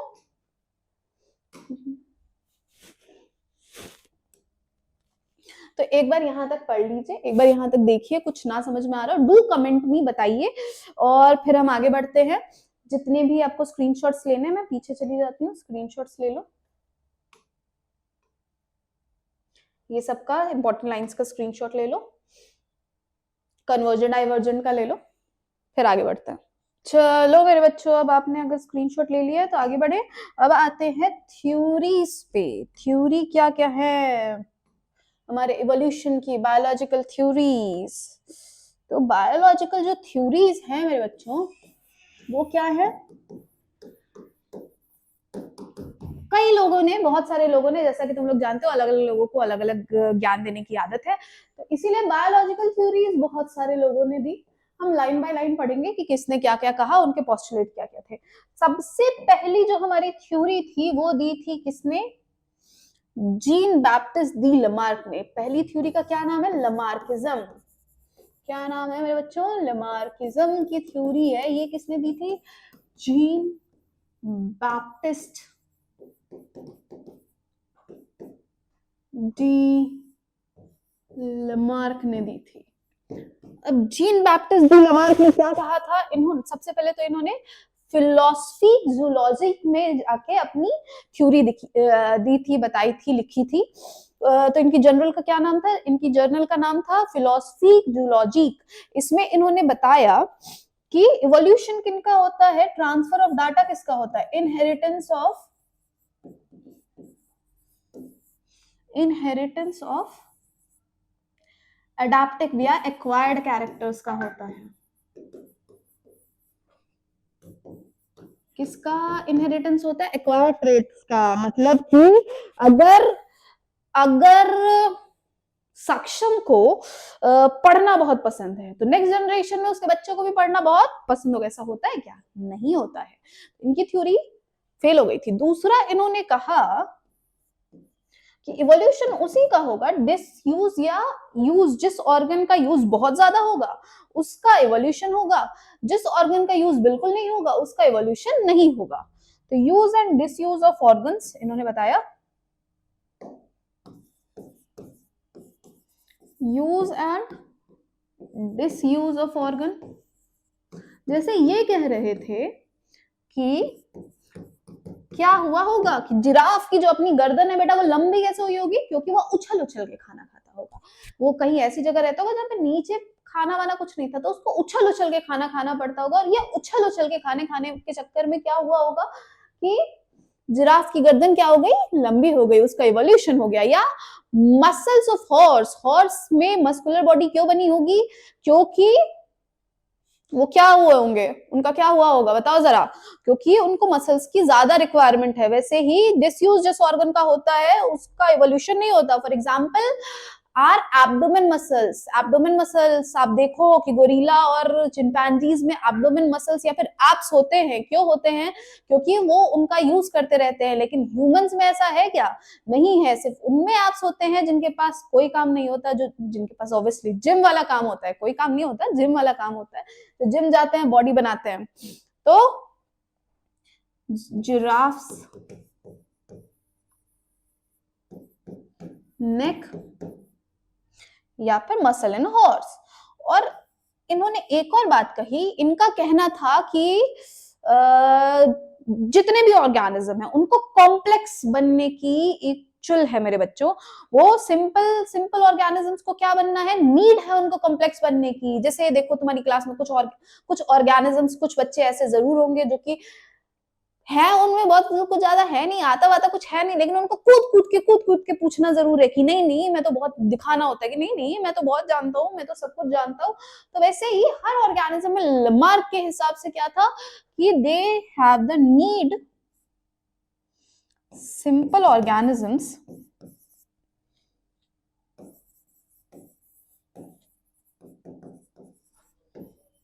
have a need to become complex। क्या बनना था इनको? कॉम्प्लेक्स बनना था। ठीक है। फिर आई दूसरी थ्योरी। ये तो बात हो गई हमारी किसकी? लमार्क की। अब लमार्क के बाद से आए कौन? इसके बाद से आए ए वीसमैन। कौन आए मेरे बच्चों? ए वीसमैन। इन्होंने कौन सी थ्योरी दी? दूसरी थ्योरी थी क्या? Theory of germ plasm. Theory of germ plasm. Germ plasm की थ्योरी किसने दी थी? ए वीसमैन ने दी थी। इन्होंने क्या कहा कि हमारी बॉडी में भैया दो ही टाइप के सेल हैं। कौन कौन से? Somatic and germ cells. There are two type of cells in our body। और ये जो दो टाइप के सेल्स हैं मेरे बच्चों, ये क्या है? Somatic and germ sales. और इसमें से अगर जर्म सेल में कोई चेंजेस आएंगे तभी नेक्स्ट जनरेशन में कोई चेंजेस आएंगे। Changes in germ cells are only inheritable. Changes in germ cell are only inheritable। और इन्होंने कहा कि लमार्क को कुछ पता नहीं है। ऐसा थोड़ी होता है कि सक्षम को पढ़ना बहुत पसंद है तो उसके बच्चे को भी पढ़ना बहुत पसंद होगा। आरव को खेलना बहुत पसंद है तो उसके बच्चे को भी खेलना बहुत पसंद होगा। जीवन से नहीं मेरे बच्चों, गेम्स। तो ऐसा नहीं है। तो ये तो बात हो गई इनकी। और इन्होंने लमार की थ्योरी को क्या कर दिया? कहा कि नहीं, लमार के सेइंग रॉन्ग, ऐसा होता नहीं है। He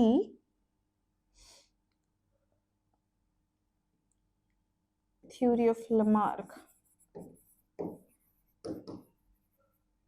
disapproved.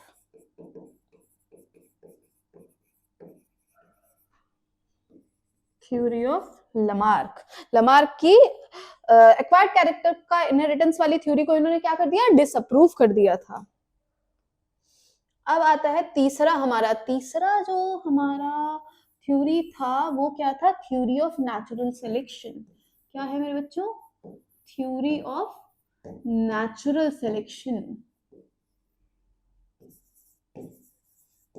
अब थ्योरी ऑफ नेचुरल सिलेक्शन में कह क्या रहे हैं, थ्योरी ऑफ नेचुरल सिलेक्शन किसने दिया था, सबसे पहले चार्ल्स डार्विन ने दिया था।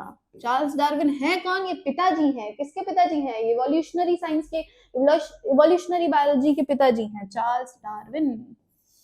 चार्ल्स डार्विन गए HMS बीगल से, हर मैजेस्टी बीगल से इन्होंने, HMS बीगल से इन्होंने 5 साल का वॉयज किया, 5 ईयर घूमे। फिर ये पहुंचे गैलापागोस आइसलैंड पे,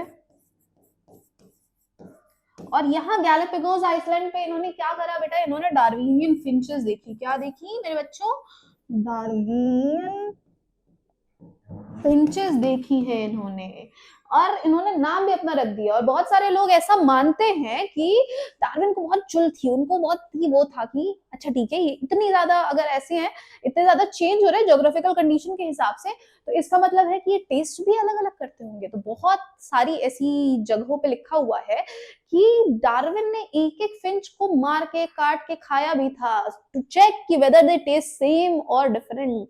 नॉन वेजिटेरियन आदमी थे।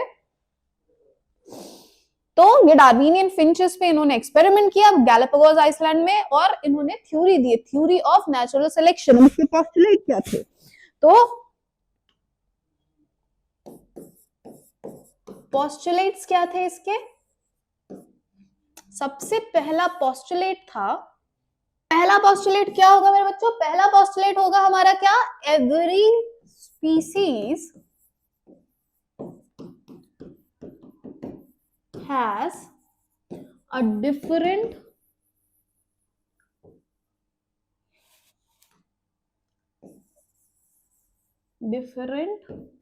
reproducing rate। ये पहला क्या कह रहे थे कि हर स्पीसीज का एक डिफरेंट रिप्रोड्यूसिंग रेट होता है, लेकिन जितनी स्पीसीज है सब ओवर टाइम ओवर पॉपुलेशन की तरफ बढ़ती है, सबको ओवर पॉपुलेट करना है। तो एवरी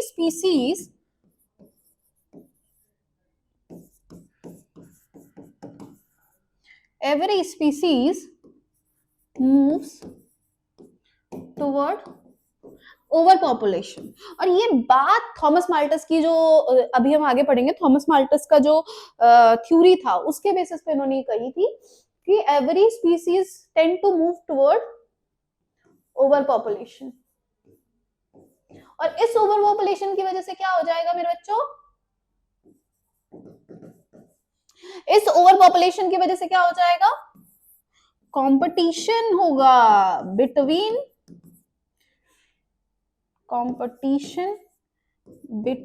सेम स्पीसीज, जिसको हम इंट्रा स्पेसिफिक कहते हैं, या इंट्रा स्पेसिफिक कहते हैं, एंड इंटर स्पेसिफिक कहते हैं, एंड बिटवीन डिफरेंट स्पीसीज। क्योंकि पॉपुलेशन बढ़ चुकी है लेकिन रिसोर्सेज क्या है, लिमिटेड हैं। तो same species and different species due to limited resources. अब पॉपुलेशन कंपटीशन की वजह से वेरिएशन चालू हो जाता है। वेरिएशन क्या होता है, अलग अलग तरीके से लोग सेम रिसोर्सेज को लेने के लिए क्या करते हैं, अलग अलग रिसोर्सेज में वेरिएशन होता है। वेरिएशन कैसा है, डायरेक्शनल है, ओवर द टाइम एक्यूमुलेट होगा, ठीक है। This leads to variation among species leading to formation of new species, जिसकी वजह से क्या हो रहा है, फॉर्मेशन ऑफ न्यू स्पीसीज हो रही है। न्यू स्पीसीज के फॉर्मेशन के प्रोसेस को हम क्या कह रहे हैं, स्पीसिएशन कह रहे हैं। क्या कह रहे हैं मेरे बच्चों, स्पीसिएशन कह रहे हैं। अब इसकी वजह से क्या हुआ, वेरिएशन कैसा है, इसकी वजह से क्या हुआ, ब्रांचिंग डिसेंडेंट्स देखने को मिलेंगे। कैसे डिसेंडेंट देखने को मिलेंगे कि सब एक ही स्पीसीज वन था। सपोज इसको ऐसे मानते हैं कि सपोज हम पढ़ाई कर रहे हैं अपनी क्लास में, एक बुक है, ठीक है, धीरे धीरे क्या हुआ कि बुक गायब होती गई होती गई होती गई। अब क्या हुआ कि एक बुक है, पॉपुलेशन बहुत ज्यादा है, तो क्या होने लगेगा, कंपटीशन होने लगेगा। अब कंपटीशन होगा बच्चों के बीच में, तो ये जो सेम स्पीसीज थे, ठीक है, हम सब पढ़ाई कर रहे हैं, सेम स्पीसीज है, कंपटीशन हो गया। अब कंपटीशन जब होगा तो बच्चों को नई नई टेक्निक्स लगानी पड़ेंगी वो बुक लेने के लिए। तो अब एक जो है वो चोरी करेगा, ठीक है, तो वो चोर बन गया। दूसरा जो है वो दिमाग लगा के बोरो करेगा, तो वो बोरोवर बन गया, वो थोड़े टाइम बोरो करेगा, फिर कहेगा कि ठीक है तुम थोड़े टाइम बोरो कर लो, तुम थोड़े टाइम बोरो कर लो। तो और तीसरा जो होगा वो नई बुक ही खरीद लेगा, तो मालिक हो गया। तो ये जो है ये अलग अलग टाइप के लोग बना रहे हैं, विच मीन्स अलग अलग डिसेंडेंट, सेम स्पीसीज से अलग अलग डिसेंडेंट आ रहे हैं नेक्स्ट जनरेशन में, रिजल्टिंग इन ब्रांचिंग डिसेंडेंट्स। क्या करेंगे, ब्रांचिंग डिसेंडेंट्स, ठीक है। ये जो वेरिएशन होगा मेरे बच्चों, ये कैसा होगा, वेरिएशन इज डायरेक्शनल, डायरेक्शनल हो रहा है, रेगुलर हो रहा है, एंड accumulate over time। ठीक, ये कह रहे हैं जिसकी वजह से ब्रांचिंग डिसेंडेंट बन गए, नई स्पीसीज बनने लग गई। अब इसमें नेचर टेस्ट करेगी कि कौन सी स्पीसीज फिट है डार्विन के हिसाब से। ये सीधा सीधा क्वेश्चन पूछ रहा था 2019 के अराउंड में कि ब्रांच असर्शन रीजन में कि डार्विन के हिसाब से फिटनेस का क्या मतलब है, fitness also means reproductive fitness. इनके हिसाब से मेंटल फिजिकल सब सेम, फिटनेस का मतलब क्या है, रिप्रोडक्टिव फिटनेस है। तो यहाँ पे क्या हो जाएगा कि नेचर जो है वो नई स्पीसीज को बर्थ देगी, लीडिंग टू रिप्रोडक्टिव फिटनेस। यहाँ पे सर्वाइवल ऑफ द फिटेस्ट होगा। नेचर सिर्फ उसी को सरवाइव करने देगा जो कि उसके हिसाब से फिट है। जैसे बाकी ये तीनों ने तो फिटनेस से अपना दिमाग चला लिया, लेकिन बाकी जितने बच्चे थे वो पढ़ पाएंगे, नहीं पढ़ पाएंगे, तो उनका सर्वाइवल नहीं हो पाएगा, सब एग्जाम में फेल हो जाएंगे क्योंकि मेरे पास बुक ही नहीं है, क्या कि सबने बहाना मार दिया। तो क्या होगा, सर्वाइवल ऑफ द फिटेस्ट होगा। ये लाइन किसने दी थी, बहुत ही फेमस लाइन है, किसने दी थी, हर्बर्ट स्पेंसर ने दी थी। किसने दी थी मेरे बच्चों, हर्बर्ट स्पेंसर ने दी थी ये line, survival of the fittest. तो ये थी डार्विन की थ्योरी, ठीक है। अब डार्विन जो थे, डार्विन के बाद से आए कौन हमारे, अभी डार्विन के बाद से मैंने बताया थॉमस मेलिस थे। उन्होंने क्या किया, उनके मेल्टस की थ्योरी के हिसाब से, तुमको भुलवा दे रहा हूं, कोई बात नहीं है, हाँ कोई बात नहीं है, ठीक है। थॉमस माल्टस थे,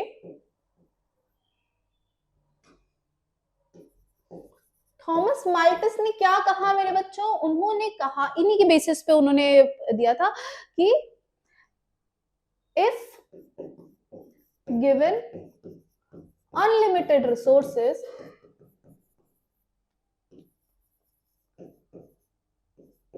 every species moves toward over population. सारी स्पीसीज किसकी तरफ बढ़ रही हैं, ओवर पॉपुलेशन की तरफ बढ़ रही है, सब ओवर पॉपुलेट कर दे रहे हैं। कोई चीज की टेंशन नहीं, ना खाने की टेंशन, ना पीने की टेंशन, उनको क्या ही दिक्कत है, वो ओवर पॉपुलेट कर रहे हैं, ठीक है, मूव्स टू ओवर पॉपुलेशन। अब that's why nature keeps the population in check.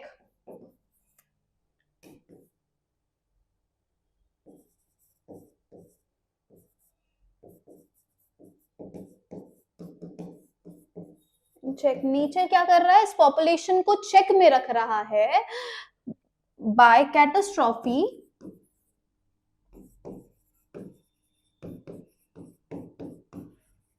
Such as tsunami. जैसे ही थोड़ी सी पॉपुलेशन बढ़ी वैसे ही सुनामी उनामी लाके नेचर जो है वो क्या करता है, पॉपुलेशन को फिर से वापस ले जाता है।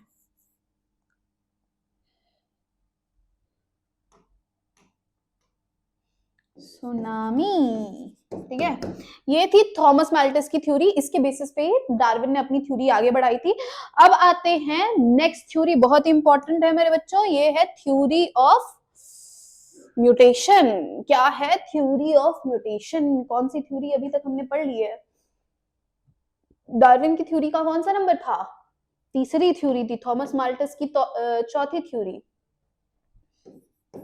और पांचवी थ्योरी जो है वो क्या है, थ्योरी ऑफ म्यूटेशन। ये किसने दी थी? ये दी थी ह्यूगो डी वेरीज ने। ये सीधी मतलब डार्विन से ठीक उल्टी बात कर रहे थे। इन्होंने क्या किया मेरे बच्चों, इन्होंने एक्सपेरिमेंट किया। किस पे किया? इन्होंने म्यूटेशन करवाया। किसके थ्रू? एक्सपेरिमेंट ऑन ओइस्ट्रस लमार्कियाना, जिसको हम क्या कहते हैं, इवनिंग प्रिमरोज भी कहते हैं। क्या कहते हैं? इवनिंग प्रिमरोज कहते हैं मेरे बच्चों। अब ये इवनिंग प्रिमरोज पे इन्होंने एक्सपेरिमेंट किया, जहां पे इन्होंने म्यूटाजन क्या लिया, म्यूटेशन के एजेंट को क्या लिया, एक्सरेज लिया, और इन्होंने बताया कि म्यूटेशन ही की वजह से, जैसा डार्विन कह रहे थे कि वेरिएशन की वजह से इवोल्यूशन हो रहा है, इनका मानना था कि इवोल्यूशन इज, पोस्टुलेट थे इनके, इवोल्यूशन इज रैंडम। रैंडम है, कोई वो नहीं है कि हाँ ठीक है। डार्विन कह रहे थे कि सोची समझी चीज है, वो टाइम के साथ एक्यूमुलेट हो रहा है, उसके बाद से नया वो बना रहा है, ठीक है। तो इनका ठीक उल्टा था, इवोल्यूशन इज रैंडम, डायरेक्शनलेस, ठीक है। इवोल्यूशन कैसा है? रैंडम है, डायरेक्शनलेस है, और एक बार में मेजर म्यूटेशन की वजह से मेजर चेंजेस आते, कोई छोटे छोटे चेंजेस एक्यूमुलेट नहीं होते ओवर टाइम। तो ठीक है, इन्होंने कहा कि one mutation leads to major change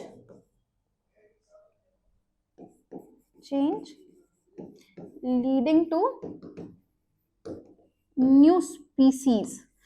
और इस फिनोमेना को इन्होंने क्या नाम दिया मेरे बच्चों? सॉल्टेशन नाम दिया, ठीक है।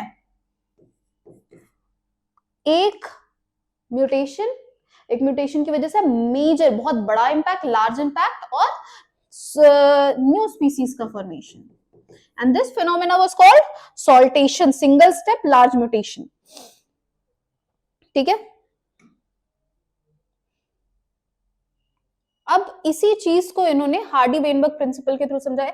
इसके बाद से एक और थ्योरी थी नियो डार्विनियनिज्म की, उसमें उन्होंने बताया डार्विन की थ्योरी को इन लोगों ने, हाल्डेन थे और भी बहुत सारे साइंटिस्ट थे, उन्होंने सपोर्ट किया और बताया कि नहीं नहीं ठीक है, वेरिएशन की वजह से हो रहा है। साथ में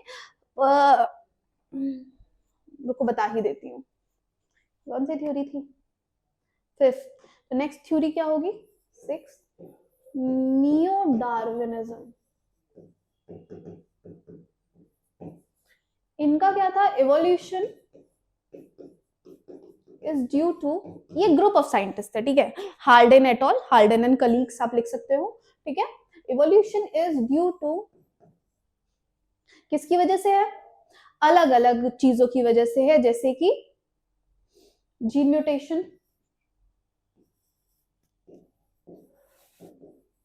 ठीक है, एलिल फ्रीक्वेंसी चेंज हो जाना, ठीक। इसके अलावा genetic drift, gene flow, gene mutation, migration, genetic drift,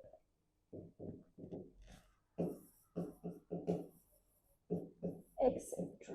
ठीक है, और इसी को इन्होंने आगे चल के बताया, किसने, हार्डी एंड वेनबर्ग ने बताया, अपना प्रिंसिपल दिया, जिसमें इन्होंने कहा कि जो फ्रीक्वेंसी एक गिवन पॉपुलेशन में जो भी फ्रीक्वेंसी है जीन्स की या एलेल्स की एक लोकेशन पे वो हमेशा फिक्स रहती है। इसको इन्होंने हार्डी वेनबर्ग प्रिंसिपल, उसको दूसरे कलर से लिखती हूँ, हार्डी वेनबर्ग प्रिंसिपल सिंपल बताता था कि in a given loci the frequency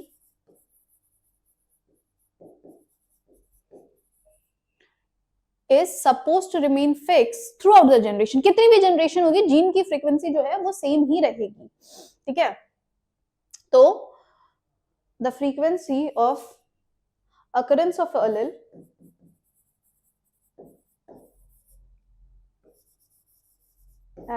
or gene remain fixed at a given loci।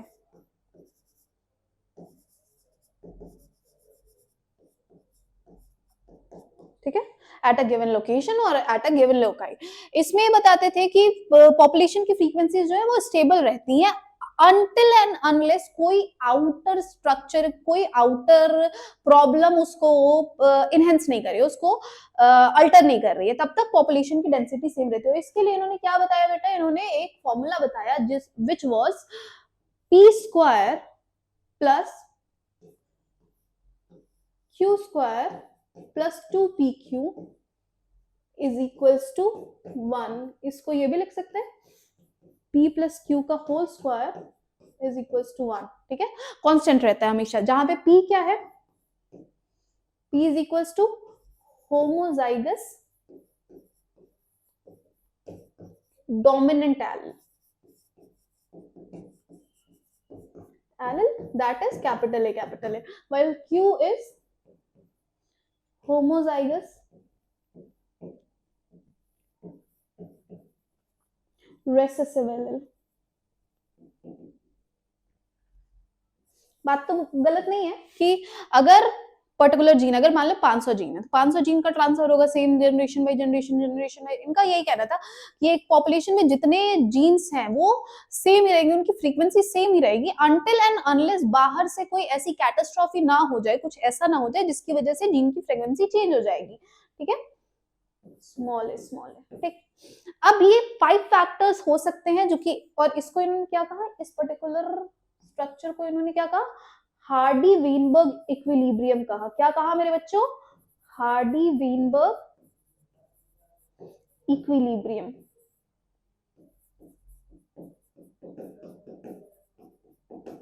ठीक है, अब इसके लिए 5 फैक्टर्स थे जो कि हार्डी वीनबर्ग इक्विलिब्रियम को चेंज कर रहा हो। सबसे पहला क्या था, gene flow, gene migration. Gene migration का मतलब है कि या तो कुछ लोग बाहर से हमारी सेड पॉपुलेशन में आ गए या तो कुछ लोग हमारी सेड पॉपुलेशन से चले गए, एमिग्रेशन या इमिग्रेशन। ठीक है, तो ये कह रहे थे। दूसरी चीज ये कह रहे थे जीन फ्लो, जीन का जो फ्लो है वही जीन माइग्रेशन को ही हम क्या कह रहे हैं, जीन फ्लो कह रहे हैं। जेनेटिक ड्रिफ्ट हो गया, जेनेटिक ड्रिफ्ट का मतलब क्या हो गया कि कोई पर्टिकुलर चीज की वजह से, इसके दो, फाउंडर्स इफेक्ट और बॉटलनेक इफेक्ट। ठीक है, जेनेटिक ड्रिफ्ट के 2 एग्जांपल्स हैं। एक होता है, सबसे पहला हो गया जीन माइग्रेशन। जीन माइग्रेशन क्या है मेरे बच्चों, या तो जीन इमिग्रेशन हो जाए, कोई आ जाए पॉपुलेशन में, या फिर जीन्स और जीन एमिग्रेट हो जाए। इसकी वजह से भी हार्डी वेनबर्ग इक्विलिब्रियम क्या हो जाएगा, बिगड़ जाएगा। दूसरी चीज इन्होंने देखी कि क्या हो सकता है, जेनेटिक ड्रिफ्ट हो सकता है। जेनेटिक ड्रिफ्ट 2 चक्करों में होगा। सबसे पहला तो होगा ड्यू टू फाउंडर्स इफेक्ट, और दूसरा है बॉटलनेक इफेक्ट। अब ये है क्या? तो फाउंडर्स इफेक्ट मेरे बच्चों क्या है? इसमें क्या है कि जीन जो है पर्टिकुलर एक sometimes the change in allele frequency is so different in a new sample of population that they become a different species. The originally different population become the founder and the effect is called founders effect. So तो जो population original थी उसमें अचानक से उसके gene में कोई mutation या वेरिएशन की वजह से एक कंप्लीट न्यू स्पीसीज बन गई, जिसकी वजह से हमारा पूरा जेनेटिक पॉपुलेशन चेंज हो गया और इसी को हम फाउंडर्स इफेक्ट कहते हैं। दूसरा बॉटलनेक इफेक्ट होता है। बॉटलनेक इफेक्ट के हिसाब से एक बहुत ही अच्छी पॉपुलेशन थी, बहुत ही एकदम ग्रोइंग पॉपुलेशन थी, लेकिन बाहर की कैटास्ट्रोफी की वजह से इनको क्या लग गया, इनको झटका लगा, बाहर की वजह से इनको अचानक से प्रेशर लगने लग गया, जिसकी वजह से पॉपुलेशन क्या हो गई, अपने आप डाउन हो गई, जैसा कि कोरोना में आया था। That was a very good bottleneck effect, जहां पे अच्छी फुलफिलिंग पॉपुलेशन थी, लेकिन अचानक से बाहर की कैटास्ट्रोफी की वजह से, कोई एक्सटर्नल रीजन की वजह से क्या हुआ, पॉपुलेशन अपने आप डाउन हो गई। तीसरा हमारा क्या है मेरे बच्चों, जीन म्यूटेशन। जीन म्यूटेशन तो आप जानते ही हो। अब जीन म्यूटेशन की वजह से अगर माने हम किनका, ह्यूगो डी वेरिस का, तो जीन म्यूटेशन की वजह से पॉपुलेशन चेंज हो जाती है, पूरा का पूरा हार्डी इक्विलिब्रियम प्रिंसिपल जो है वो बदल जाता है। तो म्यूटेशन, जेनेटिक रिकॉम्बिनेशन, जीन जो है वो रिकंबाइन हो गए हैं, कुछ नया बन गया है, इसकी वजह से भी निकल जाएगा। And at the last natural selection. Natural selection, आधे ज्यादा लोग गायब हो गए, जो नेचर ने सेलेक्ट किया वो बच गए, इसकी वजह से भी हो सकता है। तो ये 5 चीजें हैं, जेनेटिक म्यूटेशन हो गया, रिकॉम्बिनेशन, एंड फोर्थ क्या हो गया, जीन रिकॉम्बिनेशन,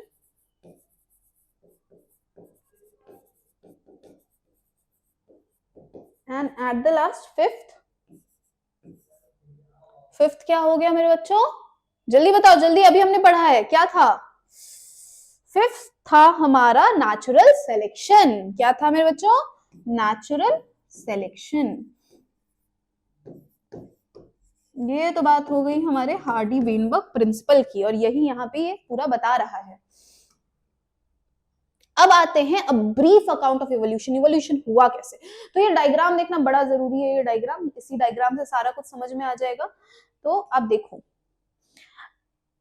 अलग अलग तरीके से हुआ। सबसे पहले आए क्लोरोफाइट्स, ठीक है, प्लांट्स और एनिमल्स में around 200 million year ago the first cellular form of life appear, ठीक है, सबसे पहला cellular form of life appear हुआ। फिर the mechanism of how non cellular aggregate of a giant macromolecule will evolve into cell with membranous envelope is not known. अभी तक हमको पता नहीं है ये कैसे नॉन सेलुलर एग्रीगेट से सेलुलर एग्रीगेट बना, लेकिन कुछ सेल्स जो थे उनके पास एबिलिटी थी O2 रिलीज करने की। अब यहाँ पे देखते हैं कि कैसे कैसे हुआ। सबसे पहले आता है ये हमारा क्लोरोफाइट, ठीक है, सबसे पहले आता है क्लोरोफाइट एंसेस्टर्स, ठीक है, क्लोरोफाइट एंसेस्टर्स, सारे जितने प्लांट्स आए सब इन्हीं से आए। इनको 2 पार्ट्स में डिवाइड किया गया। सबसे पहला आया ब्रायोफाइट एंड ट्रेकियोफाइट्स। ब्रायोफाइट के बारे में आपने बहुत अच्छे से 11th में पढ़ा हुआ है। अब ट्रेकियोफाइट्स को फिर अगेन 2 पार्ट्स में डिवाइड किया गया, हर्बेशियस लाइकोपॉड्स,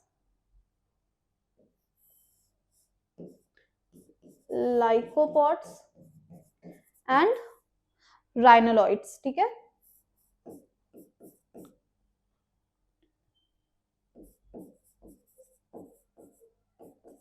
ठीक है, अब राइनोलॉइड्स फिर किस में डिवाइड हुए, यहाँ पे प्रायोफाइटॉन्स में डिवाइड हुए। प्रायोफाइटॉन्स फिर फर्दर बने क्या,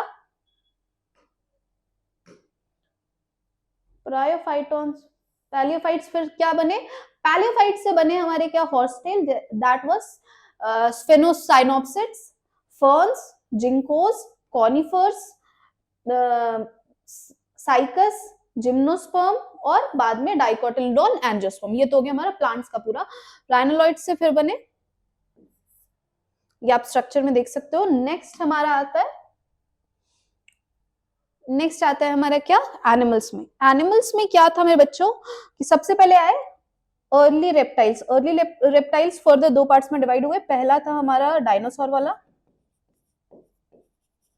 और दूसरा हमारे ह्यूमंस की तरफ है, ठीक है। अब यहाँ पे ह्यूमंस से डिसेंडेड बने हमारे थीकोस थेरापेट्स, थेरापेट से मैमल्स बने, बर्ड्स बने, क्रोकोडाइल्स बने एंड एवरीवन एल्स, ठीक है। और डायनासोर, डायनासोर यहाँ हमारे, एंड फर्दर डायनासोर एक्सटिंक्ट हो गए जाके फ्यूचर में। तो ये तो हमारा 350 मिलियन ईयर अगो 1938 में fish Africa coelacanth which thought to be extinct. These fishes are called lophid, evolved into are simple fishes, reptiles. तो लोफिन से क्या बने, फर्स्ट एम्फीबियंस बने जो कि बोथ लैंड एंड वाटर पे रह रहे थे। इसका अभी फिलहाल कोई स्पेसिमेन बचा नहीं हुआ है। एम्फीबियंस रेप्टाइल्स में बने, दे ले thick egg cells which do not dry up in sun unlike those of amphibians. reptiles, अब amphibians के पहले एग की जो शेल थी वो ड्राई हो जाती सन की तरह, सन के उसमें, लेकिन रेप्टाइल्स में ऐसा कुछ नहीं था। अर्ली रेप्टाइल्स के बारे में हम जानते नहीं, लेकिन मॉडर्न डे रेप्टाइल्स के बारे में हम जानते हैं, such as turtles, tortoise and crocodiles. Next 200 million years में रेप्टाइल्स जो थे वो अलग अलग शेप, अलग अलग साइज में आए। रेप्टाइल्स के सबसे पहले जो माने जाते हैं बर्ड्स, एप्स और रेप्टाइल्स कह सकते हो।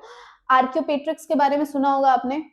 जाइंट, ये तो प्लांट का हो गया, मैंने बता ही दिया। सबसे पहले मैमल जो थे वो श्रूज थे, their fossils are small size. Mammals जो थे वो विविपोरस थे, प्रोटेक्ट अपने अनबॉर्न यंग चाइल्ड को प्रोटेक्ट करते थे अपनी बॉडी के अंदर। Reptiles came down to mammal, took over this earth. जैसे जैसे रेप्टाइल्स की पॉपुलेशन घटी, मैमल्स की पॉपुलेशन बढ़ती गई। Due to continental drift, when a South American joined North America, these animals were hidden by North American fauna. Due to some of the continental drift, pouch, जैसे जैसे continent drift हुए वैसे वैसे mammals जो थे इनका इवोल्यूशन होता गया, और कुछ मैमल्स पाउच मैमल बन गए जो कि ऑस्ट्रेलिया में सरवाइव कर लिए, जैसे कि kangaroos, and lack of competition from any other mammals. और फिर mammals live wholly, some mammals, कुछ मैमल्स ऐसे थे जो स्टिल अभी पानी में रह रहे थे, जैसे कि whales, dolphins, seals and sea cows. फिर एवोल्यूशन हुआ, इनसे बने हॉर्सेस, एलिफेंट्स, डॉग्स एक्सेट्रा। आगे फर्दर क्लासेस डिवाइड हुई। The most successful story of evolution of a man with language skills and set. अब इसमें सबसे सक्सेसफुल तो हम ही लोग हैं, obviously we are the best. तो ये तो बात हो गई हमारे मैमल्स की। अब आते हैं origin and evolution of man, ठीक है। तो सबसे पहले जो प्राइमेट्स माने जाते हैं वो है 15 मिलियन ईयर अगो ड्रायोपेथिकस, ठीक है। 15 मिलियन ईयर अगो सबसे पहले कौन आए, ड्रायोपेथिकस।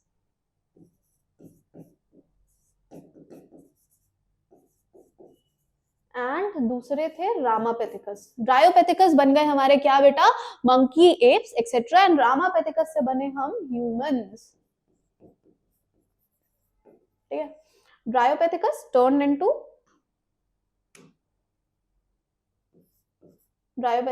into monkey,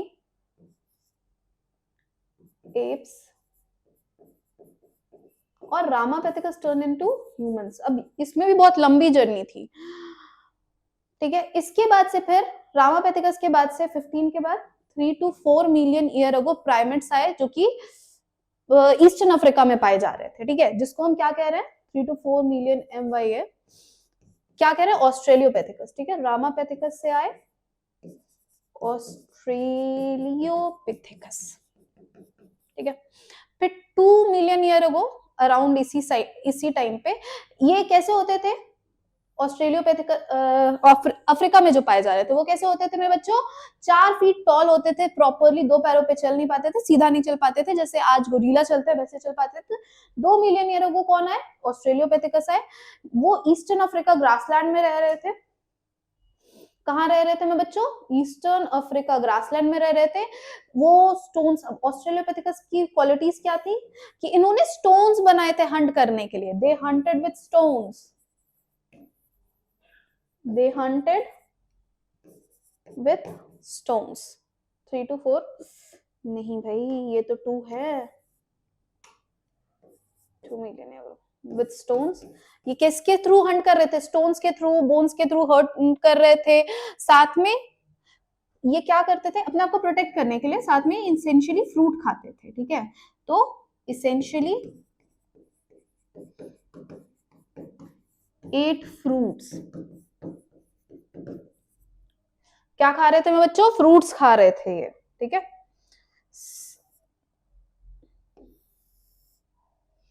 ठीक है, फिर आए कुछ अराउंड कुछ सालों बाद आए नेक्स्ट ऑस्ट्रेलियोपिथेकस के बाद कौन आया मेरे बच्चों, होमो हैबिलिस। कौन आए, होमो हैबिलिस। अब इनकी क्रेनियल कैपेसिटी बढ़ गई थी, इनकी क्रेनियल कैपेसिटी कितनी थी, 650 टू 800 सीसी थी, 650 टू 800, मतलब हमारी इनकी सोचने की समझने की ब्रेन की एक्टिविटी क्या बढ़ गई थी, 650 टू 800 सीसी बढ़ गई थी। ये फर्स्ट ह्यूमन लाइक ऑर्गेनिजम्स दिखे थे, फर्स्ट ह्यूमन लाइक ऑर्गेनिजम्स थे ये, ठीक है। इनके फॉसिल्स जावा में 1891 में डिस्कवर किए गए थे। इसके बाद से आए Homo erectus around 1.5 million year ago, ठीक है। कौन आया मेरे बच्चों, होमो इरेक्टस। इसके बाद से कौन आए, होमो इरेक्टस, 1.5 मिलियन ईयर अगो। ये इनका स्कल जो था वो अब थोड़ा और छोटा था, इनकी क्रेनियल कैपेसिटी और बढ़ गई थी। कितनी क्रेनियल कैपेसिटी थी इनकी, 900 सीसी की ब्रेन कैपेसिटी थी इनकी। फिर क्या था, 900 सीसी की क्रेनियल कैपेसिटी थी इनकी। अब ये सोचने समझने लगे थे, ये सोचने समझने लगे थे। इसके बाद से ये मीट खा रहे थे। फिर आए निएंडरथल्स। नेक्स्ट कौन आए, निएंडरथल्स, जो कि कितने थे, निएंडरथल जिनका ब्रेन साइज कितना हो गया था, 1400 सीसी हो गया थे। ईस्ट और सेंट्रल अमेरिका के अराउंड रहते थे, एशिया के अराउंड रहते थे। Around 40,000 1 lakh to 40,000 years ago, बहुत ज्यादा दूर नहीं थे ये। They used to hide to protect their body and buried their dead.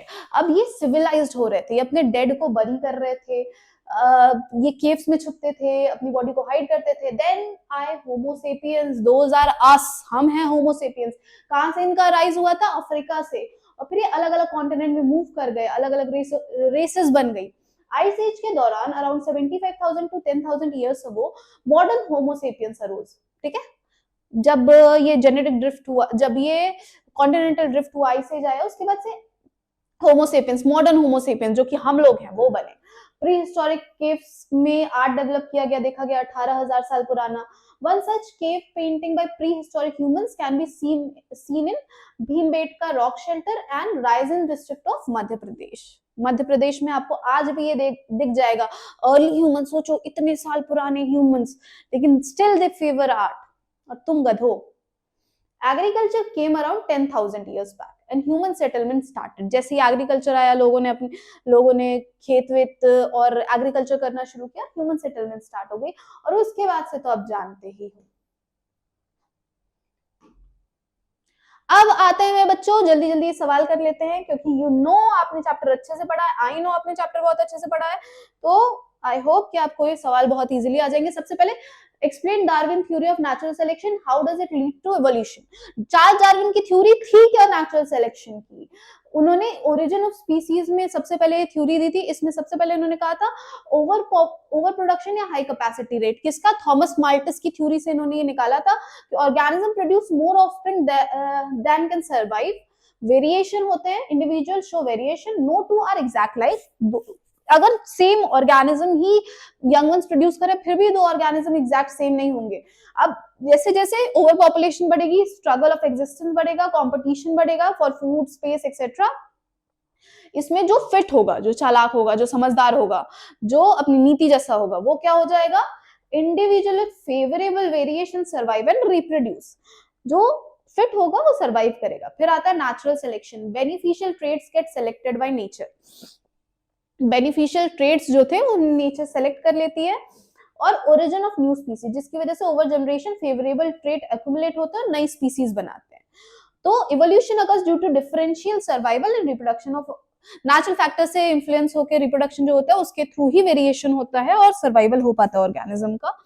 Next, explain the various evidence of evolution. Evolution के अलग अलग वेरियस एविडेंसेस क्या थे? सबसे पहला फॉसिल था, जो कि एक्सटिंक्ट रिमेन्स थे, जो कि सेडिमेंट्री रॉक्स में पाए जाते हैं, जैसे कि आर्कियोपेट्रिक्स। एनाटॉमिकल एंड मॉर्फोलॉजिकल एविडेंसेस होते हैं, जैसे कि होमोलोगस ऑर्गन, जैसे हमारे में है होमोलोगस ऑर्गन्स है, जो कि हमारे एंसेस्टर्स से मिलते जुलते पाए जाते हैं, हेंस वी फाइंड आउट कि अच्छा ठीक है ये है, जैसे कि wings of bat and insect, या फिर four limbs of whale, bat and human.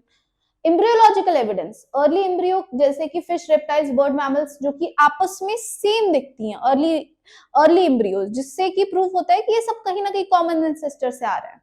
Biochemical evidence, जैसे कि similar DNA, enzyme and protein indicates कि हमारी बॉडी में भी सेम ही प्रोटीन रिलीज हो रहा है अगर, और वही सेम प्रोटीन व्हेल की बॉडी में रिलीज हो रहा है, तो ये भी बताता था कि कहीं ना कहीं एविडेंसेस जो हैं वो मतलब कहीं ना कहीं एंसेस्टर जो है वो कॉमन है। फिर आता है biogeographical evidences, animal on island resemble near by continent, जैसे कि डार्विनियन फिंचेस, डार्विन की जो फिंचेस थी वो सेम ही जगह अलग अलग ज्योग्राफिकल एरिया में तो थी लेकिन रिजेंबल कर रही थी, जिसकी वजह से उनको समझ में आया कि सेम कॉमन एंसेस्टर कभी ना कभी रहे होंगे। All evidence support that organism evolve from a common ancestor. What is adaptive radiation, explain with a suitable example. अब क्या है बच्चों अडैप्टिव रेडिएशन, जल्दी देखते हैं। Adaptive radiation is the evolution of different species from a common ancestor in response to different environmental condition। common ancestor सबके common रहेंगे, सब निकले एक ही जगह से, लेकिन जैसे जैसे उन्होंने geographical areas change किए, इनके अंदर बहुत सारा evolution आ गया, जैसे कि Darwinian finches, Australian marsupials and placental marsupials. और ऐसे खत्म होता है बच्चों हमारा चैप्टर। उम्मीद है आपको समझ आया होगा। फिर भी अगर आपको कोई कंफ्यूजन है, कोई प्रॉब्लम है, तो do let us know by doing comments, comment करिए, बताइए। और बाकी तो आप जानते ही हैं, मिलते हैं इसी जोश, इसी उमंग के साथ अगले एपिसोड में।